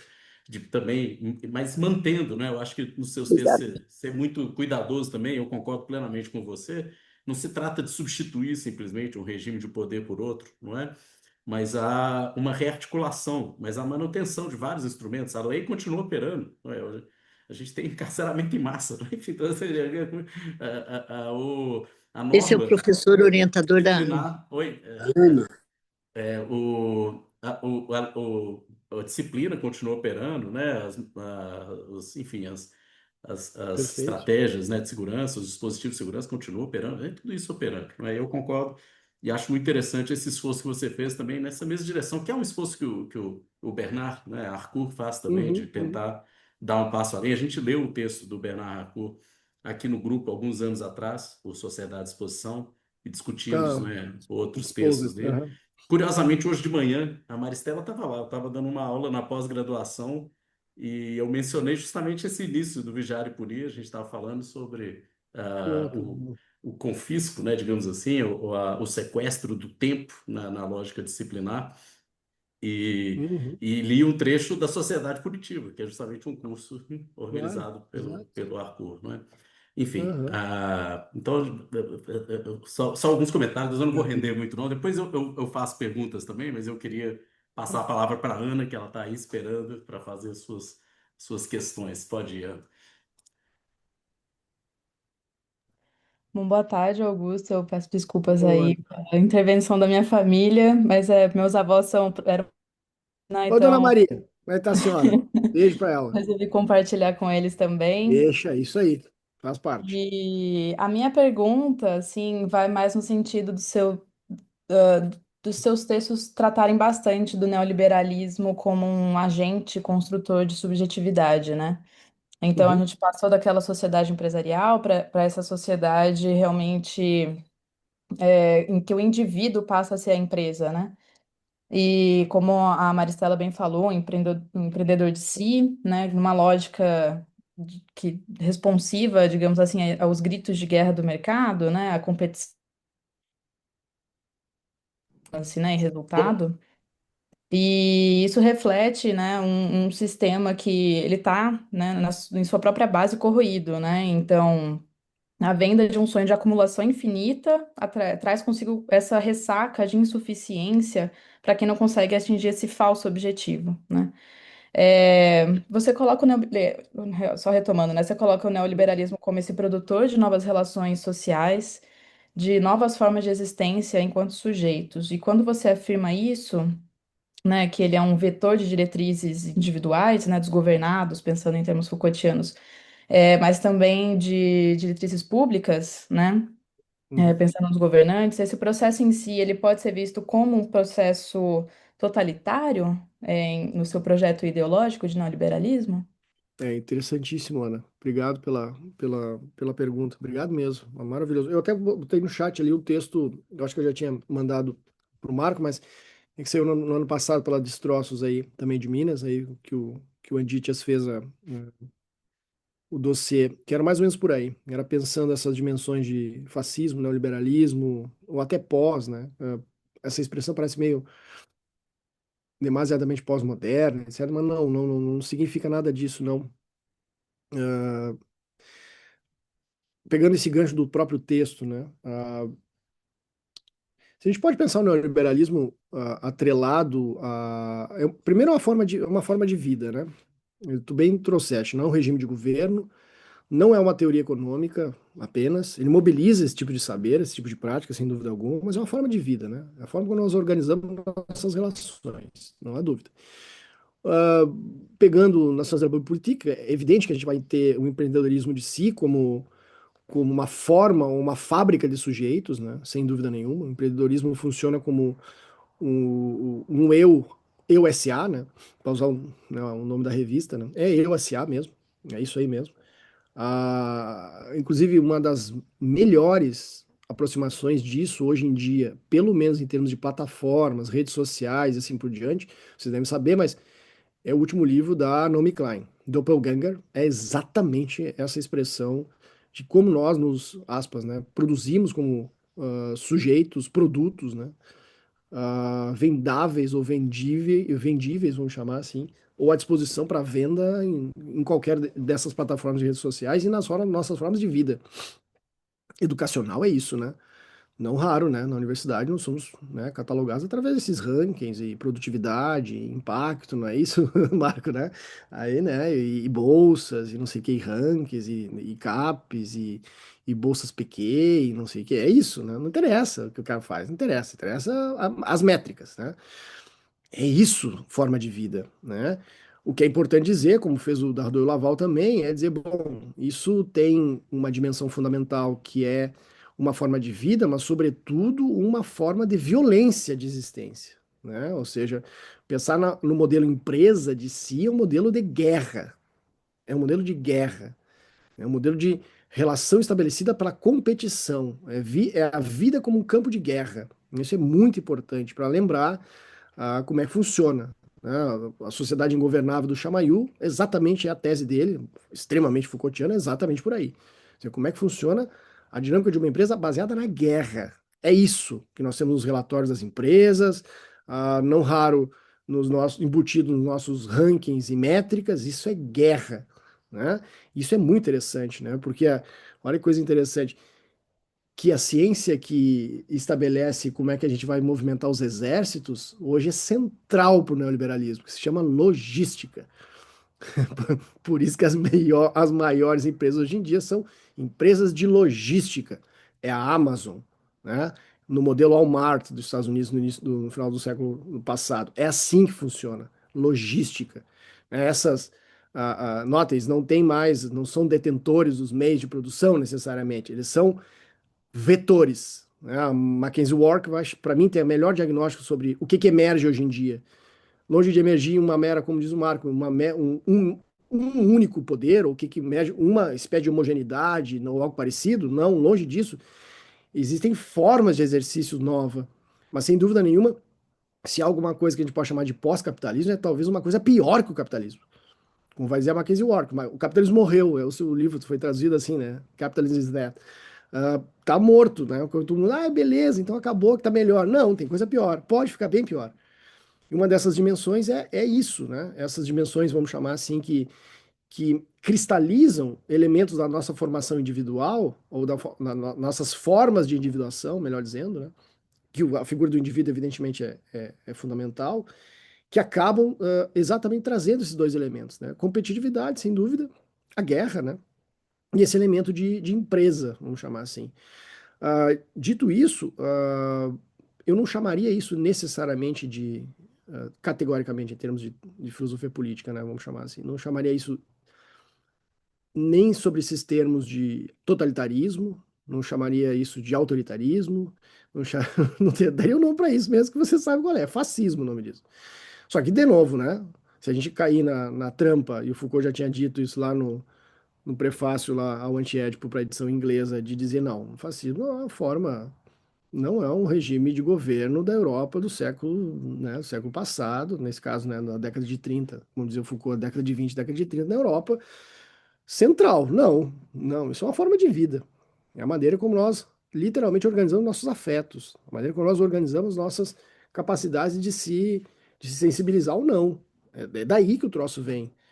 É claro que ele vai mobilizar de maneira muito mais insidiosa regimes como foi o caso do Chile, né? Que ele sempre, né, o campo de ensaio foi aqui, não foi na Inglaterra, né? Ou no Reagan. Isso aí é depois, isso é um efeito, né? Nos países centrais, mas eles vão se perfectibilizar aqui, a gente sabe disso, né? E fascismo é isso, né? Fascismo é essa forma de vida. Então, são formas, vamos chamar assim, formas latentes das nossas constituições sociais modernas. Não é uma falha de percurso, né? Eu repito, novamente, isso é bem importante, não é um erro de programação, um pouco, né, de teoria crítica faria bem para nós, é isso. Pegar o bom Adorno, bom Horkheimer, né? Pegar uma boa teoria crítica aqui, faria bem para nós. Lembrar que não é um distúrbio da razão, o fascismo não é um distúrbio da razão, é como se fosse um bando de estúpidos, loucos, que querem falar com extraterrestres, que são idiotas, que sofrem né, de insuficiência cognitiva, ou né, de disfunção cognitiva, nossa, e nós precisamos levar o esclarecimento para esse bando de idiotas. Não, não. Tem algo muito mais candente nesse troço, que são as nossas formas sociais sobre as quais nós estamos estabelecidos e o esgotamento de certas formas, inclusive as fórmulas que nos fazem falar a respeito dos problemas e das crises. E aí a gente chama de autoritarismo, totalitarismo, como se fosse uma espécie de apenas disfunção, precisa ser corrigida, né? Aí a gente chama de populismo, autoritarismo, totalitarismo, alguma coisa. Não, é fascismo mesmo. Só que, de novo, entender esses regimes fascistas é entender como é que eles funcionam. Esse talvez seja o grande, e o neoliberalismo, evidentemente, vamos chamar assim, um dos seus sintomas mais interessantes, mas não são os únicos, longe disso, né? Longe disso. Agora, o que me parece interessante de pensar no contexto hoje em dia é exatamente esse, é o esgotamento de certas fórmulas. E repito, para usar a instigação, a maneira, pelo menos a instigação que eu procurei dar, Ana, quando eu falei antes com a Maristela, que é, por exemplo, a gente pode ver. Olha a maneira como nós falamos, nossa gramática tá perturbada, tá complicada, a gente não consegue mais. Talvez tenha que produzir novos vocabulários também, novos discursos, né? Ter o que dizer para começo de conversa, né? Ah, olha como é interessante. A gente pode claramente ver o século XX como, não raro, nossos diagnósticos de ascensão de sociedades algorítmicas, ascensão de sociedades fascistas, ondas, né? Ondas do totalitarismo, ondas não sei do que. Até os conceitos, às vezes até os mais críticos. Os mais críticos. Querem ver um exemplo, por exemplo, para mim, de uma das filósofas mais potentes hoje em dia, e nem por isso nenhum de nós está imune, né? Nenhum de nós está imune, né? Olha como o vocabulário acaba nos traindo, né? Que é o Andy Brown. Andy Brown é uma das maiores teóricas para mim da ciência política hoje em dia, estourando, assim, é minhas leituras preferidas. Mas ela não vai deixar de cair em alguns problemas da mesma maneira como a gente falava antes, desses prefixos des, né? Ela vai achar, os nossos problemas são de desdemocratização. Olhem os Ruins of Neoliberalism, olhem os livros dela. O nosso problema é desdemocratização, né? O neoliberalismo produziu uma espécie de esvaziamento do Estado, desvaziamento de direitos. Cara, não, meu Deus, eu quero saber em que momento anterior a gente houve esse espaço cheio, completo e democrático, que ela estava tentando dizer que agora começou a se esvaziar. Perceberam? Claro que tem um problema aqui. Tem um problema aqui, inclusive de léxico, sobre o qual a gente não consegue, talvez, se desvencilhar hoje em dia, e aí a gente pode ver o século XX de outra maneira. A gente pode ver o século XX como um século das insurreições. Opa, a gente pode pegar o século XX a partir das Torres Gêmeas, em 2001. Eu não gosto de fazer essa leitura, mas a gente pode pegar a partir da Primavera Árabe, né, da Praça Tahrir, em que o cara toca fogo no próprio corpo, dizendo: bom, não aguento mais ser achacado pela polícia, um vendedor de frutas. É ali que a insurreição se dá. E aí vai, Primavera Árabe, aí nota, vai se espraiando para todo lugar, chega em 2013 aqui, não vai ser à toa que é um momento de clivagem entre as leituras de esquerda no Brasil, né? Uns vão dizer, não, é o ovo da serpente, ali está o fascismo, tá? E a culpa é, né, daqueles caras lá. Notem, aqui tem a clivagem exatamente que é um sintoma da crise, do esgotamento de certo modelo que a gente não raro está atravancado até hoje, de tentar defender a instituição, achar que sistema de justiça, né? Né, Marco? Achar que sistema de justiça é o nosso último amparo da nossa, né, da nossa lei ou algo parecido, da nossa capacidade de resistência. Aí a gente vai lá e, né, faz força lá. Não vou dar nomes aqui porque está sendo gravado, mas todo mundo sabe do que eu estou falando, achando que a gente pode ser tributário de instituições falidas.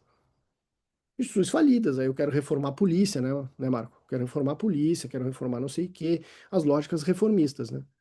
Ou seja, a gente está travancado nisso, nessa zona de esgotamento. Isso sim, nessa zona, Mark Fisher já chamava isso, né? É um realismo capitalista mesmo. Os caras venceram. Isso é revolucionário. Porque os caras venceram pela incapacidade nossa de imaginar outra coisa. E a nossa única capacidade parece ser retrospectiva. de voltar e pensar que em algum momento a gente teve alguma coisa, né, em que de alguma maneira a gente precisa corrigir e voltar, quem sabe, 20, 30 anos, sei lá quando, welfare state, etc, ou algo parecido, sem esquecer, sem deixar sem deixar um detalhezinho bem importante, né, que não raro as nossas manias de defensores de welfare state esquecem de onde é que foi produzido o welfare state na Europa, né? Foi produzido através do colonialismo, hã? O colonialismo na África. O welfare state francês foi feito nas colônias, da exploração das colônias, né? Ou seja, essa nossa grande idealização de um modelo progressista, algo parecido, é um modelo falido, a não ser que a gente queira retomar esse tipo de dinâmica. Certamente não. Ou seja, estou tocando o dedo na ferida aqui nas nossas limitações para não para que seja algo polêmico, não, mas que a gente consiga, penso eu, Ana, esgarçar um pouquinho mais a capacidade de discussão, literalmente para que a gente tenha mais campo de discussão, para que consiga não ficar encerrado, sabe? Normalmente em bretes, né? Em cancelas que a gente não consegue literalmente fugir e ter um outro tipo de imaginação. Isso talvez seja o mais interessante, sabe, Ana? Desculpa, eu não sei se eu consegui te responder, mas parece um pouquinho por aí. Não, super me respondeu. Me lembrou uma frase até que eu gosto muito, que é do filólogo o Viktor Klemperer, né, no livro dele, na Linguagem do Terceiro Reich, né, que ele fala que palavras são como doses de arsênico, né? Então a gente só percebe quando a dose é letal. E, e foi bem interessante o que você colocou, que assim, classificar o Brasil hoje como meramente um país polarizado é, é um tanto Eu, relativizado, eu porque adoraria, foi onde que eu falei, né? Adoraria que houvesse polarização. Adoraria. Adoraria. Né? exatamente. Teriam dois extremos, né? A gente Uhum. conseguiria, em tese, confrontá-los. Não, não, não. Tem o Tony já tinha falado, Tony Negri e o Michael Hart já tinha, né, que é o absolutismo do centro. Já está escrito lá na Assembleia, exatamente, né? O radicalismo de centro. Está escrito na Assembleia lá há muito tempo, né? Exatamente isso, é um radicalismo de centro. Mas centro não no sentido de que haja extremos e um centro, mas uma espécie de força centrípeta que vai mobilizando apenas esse tipo de dinâmica que tu bem disseste, né? Esse tipo de dinâmica que captura, inclusive, a nossa capacidade de pensar a transformação e pensar, imaginar os outros, né? Pensar outros tipos de organização, por exemplo, de outros tipos de mobilização política e assim por diante. Eu acho que é bem por aí mesmo, né? Estou completamente de acordo É contigo. porque eu só tive assim uma questão que foi exemplo, agora com o Trump, né, de volta ao poder e tudo mais, desde a campanha dele, né, tanto no embate dele com o judiciário e tudo mais, ele nunca escondeu não escondeu nenhuma pretensão fascista, seja no discurso dele, seja no trabalho imagético mesmo, né, com as fotos dele sendo é, preso, né, no sistema prisional e tudo mais, né, preso não, né, mas classificado no sistema prisional. E, por outro lado, aqui no país a gente ainda tem uma direita, né, ainda muito dependente, né, do bolsonarismo. E ao mesmo tempo, quando ela tenta se descolar, você vê um discurso quase como um cavalo de Troia, assim, da democracia. Então, a matriz dele é fascista, mas a roupagem é democrática, né? Então, assim, pensando em 2026, eu não sei como é que você vê isso, assim, é, você acha que tem uma tendência, né, considerando que o país ele tende a olhar muito para os Estados Unidos e tudo mais, Uhum. é, a, a deixar isso mais escancarado? E quais seriam assim as consequências disso? E se é mais perverso, se não é? Pois é, eu não sei, Ana, sabe? Eu teria algumas hipóteses para se pensar. Não gosto de fazer, longe de fazer futurologia aqui, mas tentando pensar tendências, eu acho, né? Que eu acho que é o mais legal, talvez, de a gente experimentar, até por uma capacidade de reflexão conjunta, né? Olha, e só para não dizer que eu não tô, que a gente está falando do Brasil especificadamente, né? Olha como é que foi esse tipo de tendência operada num espaço que é muito caro a mim, eu estudo já há algum tempo, é uma preocupação minha. O Antônio que está aqui, que é meu aluno de doutorado, sabe disso, né? Eu sempre trabalhei muito próximo desde pelo menos uns 10, 15 anos do Tony, né? Tony Negri, que faleceu há pouco tempo, né? O autonomismo italiano. Não é à toa que é daí que o Foucault, de alguma maneira, entra, né, nessa história. Até o texto Governamentalidade que eu fiz referência, né? Então, é uma provocação é uma militância de autonomismo italiano na época, né, contra o PCI, eu dizia, né? Mas olha a tendência, né? A Itália tinha um dos maiores movimentos autonomistas do mundo, uma das maiores fontes de produção de, literalmente, de insurreições, né? Isso foi o autonomismo italiano, né? Isso foi o operarismo italiano, exatamente para tanto é que a gente diz que o mais 68 italiano tem 10 anos, né, que vai até 77, né, ou seja, é uma produção riquíssima, né, e que isso acaba, não raro, pelas forças da ordem, pelos partidos chamados, em especial o PCI, né, acabam sendo incorporados, né, acabam sendo literalmente sequestrados, né, e reprimidos, não vamos esquecer, o Tony passa preso 8 anos, e assim vai, todo mundo, essas forças aspas, progressistas funcionam como uma espécie de forças da ordem, né? Eu poderia pegar um século anterior, poderia pegar o Marx lendo o 18 Brumário, né? Ou seja, é a pergunta de 1 milhão da filosofia política. O Marx é melhor que todo mundo, né? É a pergunta de 1 milhão da filosofia política, vem do Spinoza, vai tendo a Boétie antes e chega no Deleuze, passa pelo bom, toda a teoria crítica, e bom, passa pelo Marcuse e todo mundo, né? Perguntar, bom, como é que a gente deseja aquilo que nos oprime? É simples, como é que as massas desejaram o fascismo? Essa é a pergunta, né? As massas não foram enganadas, né? As massas desejaram aquilo, né? E isso em termos, olha que coisa interessante. Lá na Itália, a Dona Maria ali. A Dona Maria, beleza, agora foi.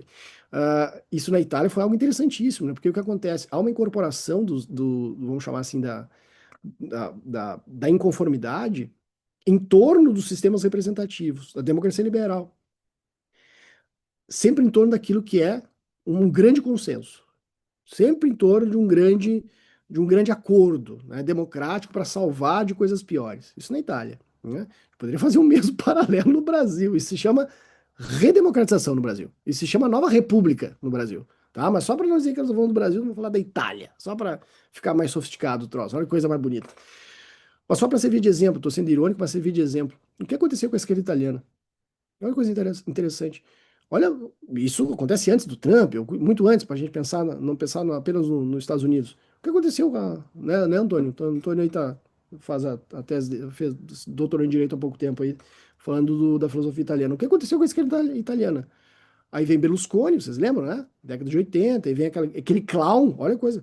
Vem um clown dos meios de comunicação, cara dono de TV, muito parecido, né? Pois é, vira o primeiro-ministro.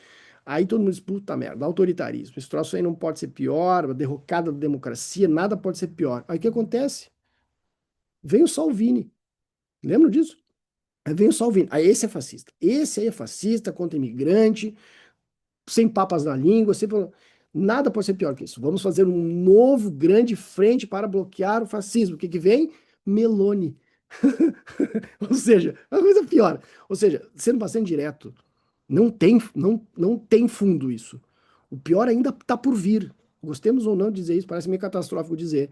Mas antes de melhorar, vai piorar muito. Porque enquanto a gente estiver mobilizado em termos de acordos, consensos, sem nenhum tipo de coisa a dizer acordo em função disso, né, em função de não ter uma matriz energética sobre a qual nós temos, de não mobilizar a nossa, sei lá, nossa energia em termos de combustíveis fósseis. Nós temos uma pauta clara que é a extinção das polícias, por exemplo. Me chame para o acordo, me chame para a grande frente ampla. Agora, em torno de nada, em torno de contra alguma coisa, de não sei o quê, não vai, não vai, não vai. Vai acontecer exatamente o contrário. Se nós não tivermos. O problema não é de comunicação. O problema não é de comunicação, é ter o que dizer. Não é dizer, mas a gente não sabe se comunicar, o pessoal não está entendendo, são um bando de idiotas, olha os índices econômicos, são super bons, né? Por que eles não voltam ainda nesse cara? Não, não é isso. É simplesmente porque se tornou, gostemos ou não, Ana, vocês sabem disso, a esquerda se tornou uma espécie de sinônimo de traição. De traição. Sim, porque quando vai para o governo a gente sabe o que acontece. Só que esses caras aí que tu bem disse, que tu citou, Trump, Bolsonaro, esses caras têm tudo, menos mentirosos, menos desonestos. Eles estão dizendo exatamente o que eles querem. Sem nenhum tipo de subterfúgio. Nenhum. Nenhum.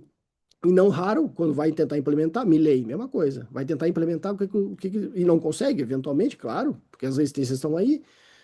E vai dizer, olha, eu até tentei, mas os caras não me deixaram. Não me deixou, né, o poder tal, assim por diante. Ou seja, há uma espécie de coragem sobre a qual a gente está precisando, no mínimo, prestar atenção. Uma espécie de coragem mesmo, de vigor. Né? O Foucault chamava isso de parresia. Né? De colocar-se à prova mesmo. Né? De coragem mesmo. Inclusive de ter o que dizer. De poder, de alguma maneira, mobilizar, aí sim, circuitos que possam fazer com que essas, vamos chamar assim, essas resistências entrem em constelação, mas em função de alguma coisa. Que tenha alguma coisa clara para dizer, não, nós vamos fazer isso. E não que seja uma espécie de forma de traição constante. Então isso me parece algo essencial, sabe, Ana? Me parece algo essencial. Como eu falei, tendência me parece a pior possível. Quero estar errado. Quero estar errado, porque, de novo, ano que vem vai vir a mesma coisa. Se eu posso fazer prognósticos aqui, né? Se é que é possível, o Marco Faria é muito melhor que eu, mas se é possível fazer, não é o melhor possível. Ao contrário, vão vir as mesmas lógicas de conciliação novamente, de consenso, de frentes amplas, mas em favor do quê? Será que o nosso futuro candidato, talvez o atual presidente, queira de fato pautar alguma coisa em comum? Com, vamos chamar assim, tenha diálogo com essas forças de resistência? Ou não está preocupado com isso? É uma pergunta. É uma pergunta, porque parece que capacidade de diálogo parece que funciona só para um outro tipo de sujeito político, né? Aí os caras sentam na mesa, fazem um grande acordo, né? Fazemos um grande, isso sim, uma desjudicialização, por exemplo, do marco temporal. Aí desjudicializa mesmo, né? Aí a gente faz uma grande mesa de acordo. Eles são capazes de fazer muitos diálogos, depende dos sujeitos que estão na mesa. A pergunta que eu faço é que se essas pessoas estão dispostas a fazer diálogos também em favor de outros tipos de sujeitos. Porque aí, beleza, não tem problema. Ano que vem a gente vai estar de novo no mesmo lugar, né, fazendo, fazendo resistência em torno né, vamos chamar assim, daquilo que não seja o pior. Mas, de novo, queremos saber se isso é vontade mesmo, se essa vontade é real. Tenho dúvida, tenho dúvida. Provocativamente, Ana, desculpa. Bom, bom, Ana, acho que eu vou abrir então para o resto do grupo, pode ser? Eu vou, antes de. Aliás, quem quiser se manifestar, pode levantar a mão enquanto vocês estão pensando aí, a pergunta que vão fazer e tal. Eu vou começar fazendo algumas observações. A primeira delas, dando sequência a esse assunto, né, de 2026 e dessa ascensão do fascismo, né? Eu acho que o Augusto faz bem de nomear as coisas pelo que elas são, né? E o texto que nós lemos aqui, Bolsonarismo e o Fascismo na Era Digital, tem uma parte em que se defende justamente a caracterização desse fenômeno como um movimento fascista, não é? E aí, é claro, explicando em que sentido o termo fascismo está sendo empregado e tal. E, curiosamente, no seu texto, você cita, justamente, dentre outras passagens, o discurso que o Bolsonaro fez para a Avenida Paulista, né? Isso nos dias, né, nas vésperas da eleição de 2018. E eu escrevi um texto e citei esse mesmo trecho, na verdade, até porque ele é tão sintomático, não é? Eu escrevi um texto que o título que eu dei na época foi um livro organizado pelo GT da Ampof, que eu participo. O título era Política do Nós contra Eles. E eu peguei, dentro dessa fala do Bolsonaro, justamente a passagem que ele fala isso, né? Que é essa pátria é nossa, petralhada, vocês vão tudo para a ponta da praia, será uma limpeza, né? E não sei o quê. É um discurso, né, assim, tão assim, quando a gente lembra a última aula do curso em Defesa da Sociedade, de 1976, é tão evidente esse discurso supostamente em defesa da sociedade, mas que produz essa guerra interna, não é? Assim, que constrói os inimigos sociais, que são e ativa uma lógica guerreira, né? No sentido de que é preciso digamos assim, nós possamos florescer, é preciso eliminar esse outro. Esse outro é um inimigo que ganha agora uma dimensão existencial, né? Ou seja, a minha permanência depende da eliminação desse outro, não é? Enfim, então, é um discurso que fala claramente em limpeza, em eliminação do adversário, não é? Tornado inimigo existencial, e ao mesmo tempo que há essa identidade do discurso de falar em nome da sociedade, né? Nós, o Brasil, nós, a nação, nós, a sociedade, contra esses inimigos internos, não é? Enfim, então acho que é um trecho tão. Se devia, todo mundo que fala de biopolítica, sobretudo de Brasil, devia citar isso, porque eu acho que você não precisa nem explicar, né? Nesse ponto você tem toda a razão. Eles não escondem nada, não é? Enfim, é transparente, não é? Ali esse desejo de eliminação e de construção de inimigo é absolutamente transparente. Uma outra observação também sobre esse texto do bolsonarismo, a Clara levantou, vou te passar a palavra daqui a pouquinho, deixa eu só fazer essa outra observação. Eu concordo plenamente, eu tinha até anotado, mas você comentou já. O que mais me instiga é a adesão das pessoas a esses discursos ou a esses novos líderes, não é? E eu também não gosto de pensar isso em termos de mera manipulação, como se fossem pessoas que foram simplesmente enganadas, não é? Ou que são disfuncionais em termos cognitivos e que não estão pensando direito, etc, etc. Eu prefiro pensar, concordando com você, que há toda uma dimensão ali de adesão mesmo, afetiva, intensa, né? E é importante da gente se perguntar como isso se produz, por que isso se produz, que tipo de afetos são esses, como são mobilizados, e não negar o fato que para mim parece evidente de que as pessoas estão efetivamente aderindo, né, a determinados projetos, né? Por mais que a gente veja com projetos que se voltam contra elas mesmas, há um elemento da ordem mesmo da sedução, da paixão, do envolvimento extremamente intenso em relação a esses projetos, a essas pautas, enfim. E uma observação na continuação do seu texto, para tentar explicar o fenômeno do bolsonarismo, você fala sobre essa figura do Bolsonaro, né, o mito, como alguém que teria aparecido na hora certa, digamos assim, no lugar certo, e que foi capaz de aglutinar uma série de insatisfações, não é, e que pareciam distantes uma das outras, não é? O agronegócio, os evangélicos, os caras lá amantes da ditadura, e de repente uma voz junta de diferentes grupos e se torna o porta-voz e o líder desse movimento mais amplo, não é? Tem uma jornalista norte-americana, não sei se você conhece o trabalho dela, chama Kelly Vale. Ela publicou um livro que chama Off the Edge. É um trabalho que ela investigou esses grupos trumpistas nos Estados Unidos e o modo de ação deles, etc. E ela também se perguntou como é que Trump conseguiu juntar tudo isso e se tornar esse líder, não é?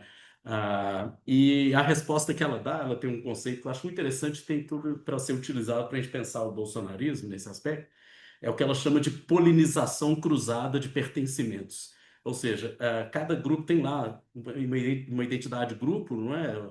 Um grupo com o qual se identifica, seja o terraplanista, o cara da bala, o cara evangélico, cada um tem lá um pertencimento de grupo.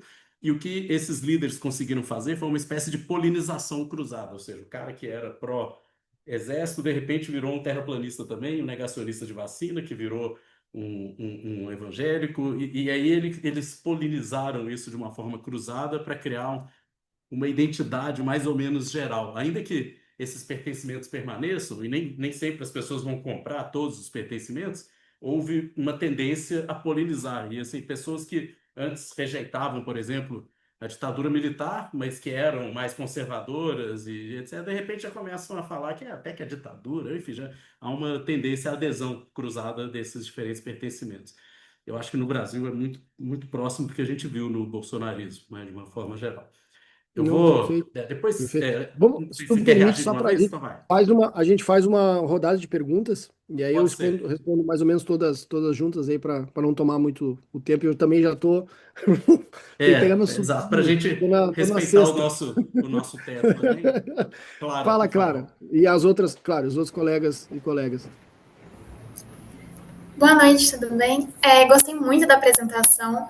Minha pergunta não vai ser tão elaborada quanto a das meninas, e eu não tenho muito conhecimento assim de Foucault, foi um dos meus primeiros contatos com ele, no começo do curso de Direito na FMG. Só que teve uma parte do texto sobre data política que me chama muita atenção, que foi o seguinte trecho.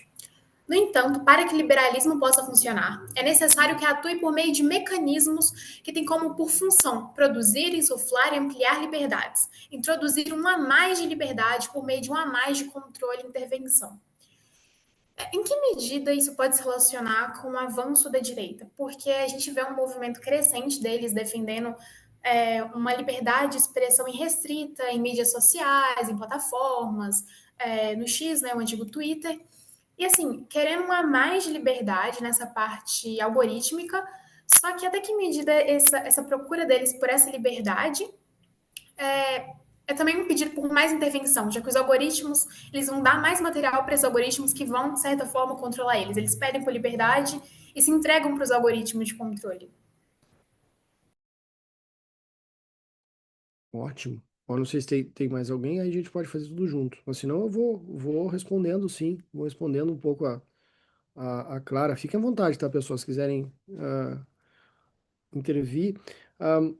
Posso começar contigo, Clara, agora pelo fim, para dar privilégio para a tua última intervenção. Sem dúvida, eu falava um pouco disso, e agora eu acho que é interessante deixar até mais claro. Produção de liberdade não são produções simplesmente de derivas positivas ou negativas, né? São capacidades de fazer, né? Esses são campos de liberdade. Liberdade é isso, é capacidade ou potência de fazer, né? Isso eu dizia, né? Quando se trata do neoliberalismo, ele funciona incitando a liberdade, ou seja, quanto mais adesão, nota, né? Quanto mais experiência for produzida, maior quantidade de dados a gente vai ter, né? Quanto mais aspas, nota, né? Quanto mais flexibilidade, melhor, mais precarização vai ter, percebe? Essas dimensões são interessantíssimas porque foram vampirizadas, né? Só para dar um exemplo, né? O Mais 68. O que o Mais 68 lá na França e na Itália, como eu falava antes, tentou mobilizar? Tentou fazer uma crítica radical à sociedade disciplinar, e está certo. Aquelas dimensões de patrão, né? Do empregado, o sujeito que nascia. Pergunta para os nossos avós, talvez, né? No caso, meus pais, os avós de vocês, né? Quer perguntar o que ele era. Ele vai dizer, eu sou professor, sei lá, eu sou funcionário público. Ou seja, o cara delimitava a sua identidade através do seu trabalho, né? A vida inteira, né? Essa é uma sociedade clássica disciplinar, né? Sai de instituição para instituição, como diz o Foucault, né? O cara sai do hospital, depois vai para o colégio, do colégio vai para o trabalho, depois vai de novo para, sei lá, para um asilo e morre, né? Vai de instituição para instituição. Maravilhoso isso, no sentido de a crítica fundamental do Mais 68 foi essa. Foi assim, não quero isso para minha vida, não quero mais um tempo de vida ser reduzido a tempo de trabalho. Isso era fabuloso. Essas eram as dinâmicas de dizer, não quero isso, eu não quero mais, eu quero flexibilizar quero me libertar desse tipo de amarra. Só que é claro, olha a resistência funcionando assim. O que foi a capacidade, aspas, da ascensão desse neoliberalismo? Foi vampirizar, essa expressão do Marx, não é minha, tá? Tá lá no Capital. Vampirizar a energia, né? Vampirizar a energia desse tipo de demanda de liberdade, fazer o quê? Canalizar esse troço em torno do quê? Flexibilidade, né? Hoje a gente tem uma nova palavra para flexibilidade, todo mundo conhece, né? Quem nunca, né? Fez uso dessa palavra cretina e malévola, resiliência. Claro, resiliência é essa capacidade de adaptação dentro daquilo que é injustificável, dentro do modelo completamente de violência. Eu preciso ser resiliente diante das minhas. Claro, eu estou num sofrimento absurdo, né? Eu sou um precário, profundamente violentado, mas eu preciso me adaptar. Eu preciso, né, resistir a isso. Eu preciso retirar alguma coisa de frutífero. E se não for, notem, né? Se a minha liberdade sendo instigada, e se eu não conseguir alcançar esse sucesso, o problema é meu. Há uma espécie, literalmente, de uma insolidarização, né? Uma dessolidarização. Ou seja, esse é o principal vínculo, ou melhor, esse é o principal quebra de vínculos sociais que o neoliberalismo provoca, instigando a liberdade, instigando um tipo de exercício de liberdade. Entendeu, cara? Acho que é mais ou menos por aí. Não é uma espécie. Ele não funciona apenas, isso é bem importante essa palavra, apenas sob o modelo repressivo. Claro que funciona, vai continuar, como diz o Marco antes, vai continuar encarcerando pra caramba, vai continuar matando gente com o modelo soberano clássico, mas agora ainda vai, literalmente, né? O último livro, perdão, a última frase do texto do Deleuze, ele diz nada melhor, sendo irônico, né, dizendo, né, nada pior, né, Nada pior não haveria nada pior que um sujeito encarcerado que um sujeito endividado. Essa é a expressão que o Deleuze utilizava. Ou seja, o endividamento se dá através do exercício da nossa liberdade. Eu trabalho 24/7 para pagar minhas dívidas no cartão de crédito. Dá para perceber que isso não é apenas mobilizar através da repressão. Eu não preciso estar encerrado numa prisão. Eu simplesmente vivo numa. Pode ser a céu aberto. Essa é a dimensão da liberdade sobre a qual o liberalismo se impõe. E é claro que as suas categorias vão ser as mais cínicas possíveis, né? Liberdade de expressão, o que quer que o valha, como tu falou, que aspas, a nova direita, aspas, nova direita é ótimo, né? O fascismo, né? Acaba mobilizando. Isso me parece claro por aí. Clara. Agora, tentando responder um pouquinho, Marcos, tu me permite dessa tua provocação, que é sensacional, concordo, gênero, número e grau. O fascismo sempre teve, né? Ele sempre teve um elemento que o Bernard sempre ressaltou, né? Ele é contra-revolucionário, né? Ele opera através de uma maneira preventiva. Tem um texto, nesse texto que eu mandei para vocês do FMG, eu trago um anarquista que, muito antes do Marcuse, muito antes, ainda na década de 20, lendo o fascismo, a seção do fascismo na Itália, o Fabri, já levantava essa questão da contra-revolução. Contra-revolução preventiva, que depois o Florestan Fernandes vai falar aqui no Brasil, e todo mundo, né? O próprio Vladimir, hoje em dia, o Safato, ele trabalha bastante essa dimensão, mas os anarquistas, na década de 20, já se acenavam para uma contra-revolução, né? O fascismo vai sempre se mobilizar através de uma contra-revolução antecipada. Não necessariamente que haja uma revolução em andamento, mas ela é exatamente rico no sentido revolucionário, o fascismo, porque ele é preventivo, ele antecipa essa capacidade de mobilização das resistências. Por isso que ele funciona de uma maneira muito interessante, porque, nota, ele acaba lendo os problemas de maneira muito exata. Ninguém melhor desses caras consegue ler os sintomas do esgotamento das instituições, das nossas formas sociais, das nossas formas de vida. Só que as respostas são as mais estúpidas possíveis. São literalmente, como dizia o próprio Hayek, né? São afetos reacionários que mobilizam dimensões de transformação, sim senhor. Isso é muito interessante porque, de alguma maneira, aspas, né? Eles falam a verdade, só que com as razões piores possíveis. Notem, eles não estão mentindo. Não há questão de verdadeiro ou falso, né? Eles dizem a verdade. Só que eles dizem com as razões mais estúpidas possíveis. Dão a pior resposta para isso. Isso me parece algo fundamental. E que tu trouxeste bem que o Foucault vai trazer, vai falar desse elemento, inclusive suicidário, lá na última aula, né? Que ele traz o Povirilot, né? Ele traz o Povirilot, sem dúvida alguma. O próprio Deleuze vai fazer isso também, mas já está lá no texto do Deleuze. Mas um detalhe que é isso, né? Que o fundamental não é essas dimensões de regime de verdadeiro ou falso, não é mesmo, tem toda a razão. São os regimes que fazem a gente acreditar, né? Regimes de adesão mesmo. Spinoza dizia isso. Antes de a gente acreditar, a gente quer crer. É aquilo que nos faz crer, né? E é por isso que não tem necessariamente uma lógica estrita. Não que não tenha uma lógica, mas existe uma espécie de racionalidade no irracional. Essa expressão é do Rodrigo Nunes, né? Há uma racionalidade no irracional. Querem ver? Um dos primeiros que se deu conta disso, muito antes de qualquer um de nós, percebendo o fascismo como um modo não só de vida, um modo de existência, mas também um modo de pensar, foi Humberto Eco, evidente nesse texto, todo mundo lembra, o urfascismo, que ele dizia exatamente essa capacidade de combinação. A expressão que ele usava era, se não me engano, era totalitarismo fuzzi. Exatamente, é uma espécie de combinação. O fascismo italiano era clássico e nos ensinou, e, de novo, não é esquecer o fenômeno histórico, não, mas é perceber como não é um arquétipo, não é nisso. O fascismo é um protótipo. Deu para perceber a diferença? Não existe um racismo estrutural, coisa que o valha, não é um arquétipo, é um protótipo. Ele vai funcionar se metaforseando o tempo inteiro, com outras peças, combinando outras coisas. O fascismo italiano, que é esse texto que a gente estava conversando, Marco, que é meu e do Felipe, o Felipe também foi estudar na Itália lá comigo, e a gente lembrava bastante bem, né? O fascismo italiano era exatamente essa combinação. Os caras tinham, né, republicanos, trabalhadores de esquerda, né? Não vamos esquecer que Mussolini veio lá dos sindicatos, né? Ou seja, e aí tinha os grandes proprietários de terra, né? Uma coisa, tinha os monarquistas. Não, não interessa. Tem é, eles trabalham com semelhança. Bom, eu juro que eu não vou complexificar, não é essa hora da noite de uma sexta-feira, mas que é uma dica só. O texto do Humberto Eco, ele faz referência ao Wittgenstein para falar sobre isso, que é uma espécie de combinação de linguagem. É uma espécie de semelhanças de família, a expressão que Wittgenstein utilizava, que era fazer exatamente uma espécie de encadeamento, né? Um, dois, três, quatro. Aí tu pegava as duas pontas, não tinha nada a ver uma com a outra, não tinha conjunto que deixasse alguma interseção, mas mesmo assim estava amarrado. Então é por isso que tu pode amarrar, sei lá, o cara mais né, monarquista até o republicano, quem sabe até progressista e trabalhista. Ele consegue. Isso o fascismo consegue. Exatamente essa capacidade de ser um jogo.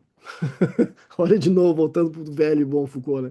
Um jogo, ele é adaptável, ele é maleável, ele é um circuito, é uma nebulosa. Essas expressões são fundamentais para entender um pouco daquilo que nós vivemos hoje em dia e os desafios que isso implica, né? Eu acho que é o mais interessante. E eu agradeço muito a colaboração de vocês e a paciência nessa sexta-feira à noite.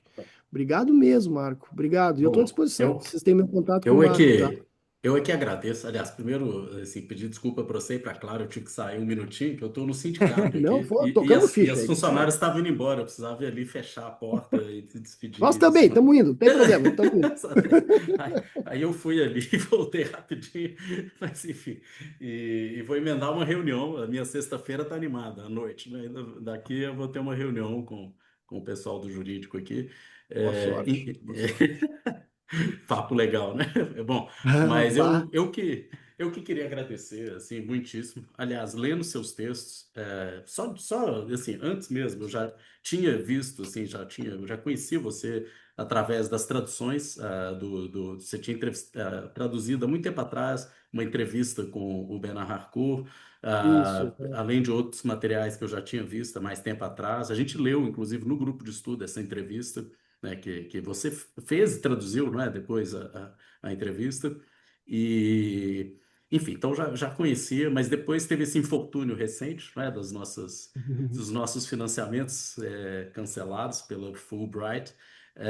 E foi assim, tem um lado bom, tudo tem um lado bom, não é verdade? Enfim, foi me aproximar mais aí de você, aí agora com esse Nossa. convite, parar para ler alguns dos seus trabalhos. Eu fico pensando como que teria sido muito interessante já ter te convidado, por exemplo, há muitos anos atrás, em 2019, eu organizei um colóquio aqui na UFMG. O título era Biopolíticas em Perspectiva, e a gente Pô, que convidou várias ótimo. pessoas para falar sobre biopolítica a partir de diferentes perspectivas. Então, tinha os Foucaultianos, mas tinha o pessoal a partir do Uhum. Agamben, a partir do Que Bembe, legal. a partir do Expósito, a partir Especial, de ótimo. outras, né, de diferentes perspectivas, né? Você seria Que ótimo. certamente assim um interlocutor Não, muito temos interessante. eventos por vir aí, encontros por vir, seja em Minas, seja em Porto Alegre. Se você quiser pegar frio, venham para cá, senão para tomar cachaça eu vou para aí. Fica tranquilo. Só me convidarem. Estou aí. Não ligo, Muito não ligo para frio, não. Assim, eu já morei ótimo. 2 vezes no Assim eu Canadá vou e me ter texto com adaptei esse bem. Rony. Acho que quem vive no Canadá pode ir para Porto Alegre tranquilo. Puxa, tira de letra. Bom, mas Muito obrigado. eu que queria agradecer. A gente está chegando aqui no nosso limite de tempo, não é? Eu queria dizer assim que eu espero que esse seja, na verdade, o primeiro encontro de muitos que a gente Será? venha a ter encontros no futuro, de preferência presencialmente, que você possa vir aqui para Belo Horizonte. Ah, vamos ver, ainda não está completamente, no meu caso, ainda não está completamente. Eles não disseram não com todas as letras, né, para a Então vamos possibilidade da torcer vinda. cross É, fingers. mas assim, eu estou achando que cada vez mais é inviável, mas assim, ainda não foi completamente fechada essa porta. Mas mesmo que seja, criar possibilidades para que ou Continuaremos. a gente possa trazer o Bernard Harcourt e às vezes fazer uma tabelinha, ele ficar um tempo aí em Porto Claro, Alegre, não há um dúvida. tempo em Belo Combinado. Horizonte, a gente fazer um projeto junto.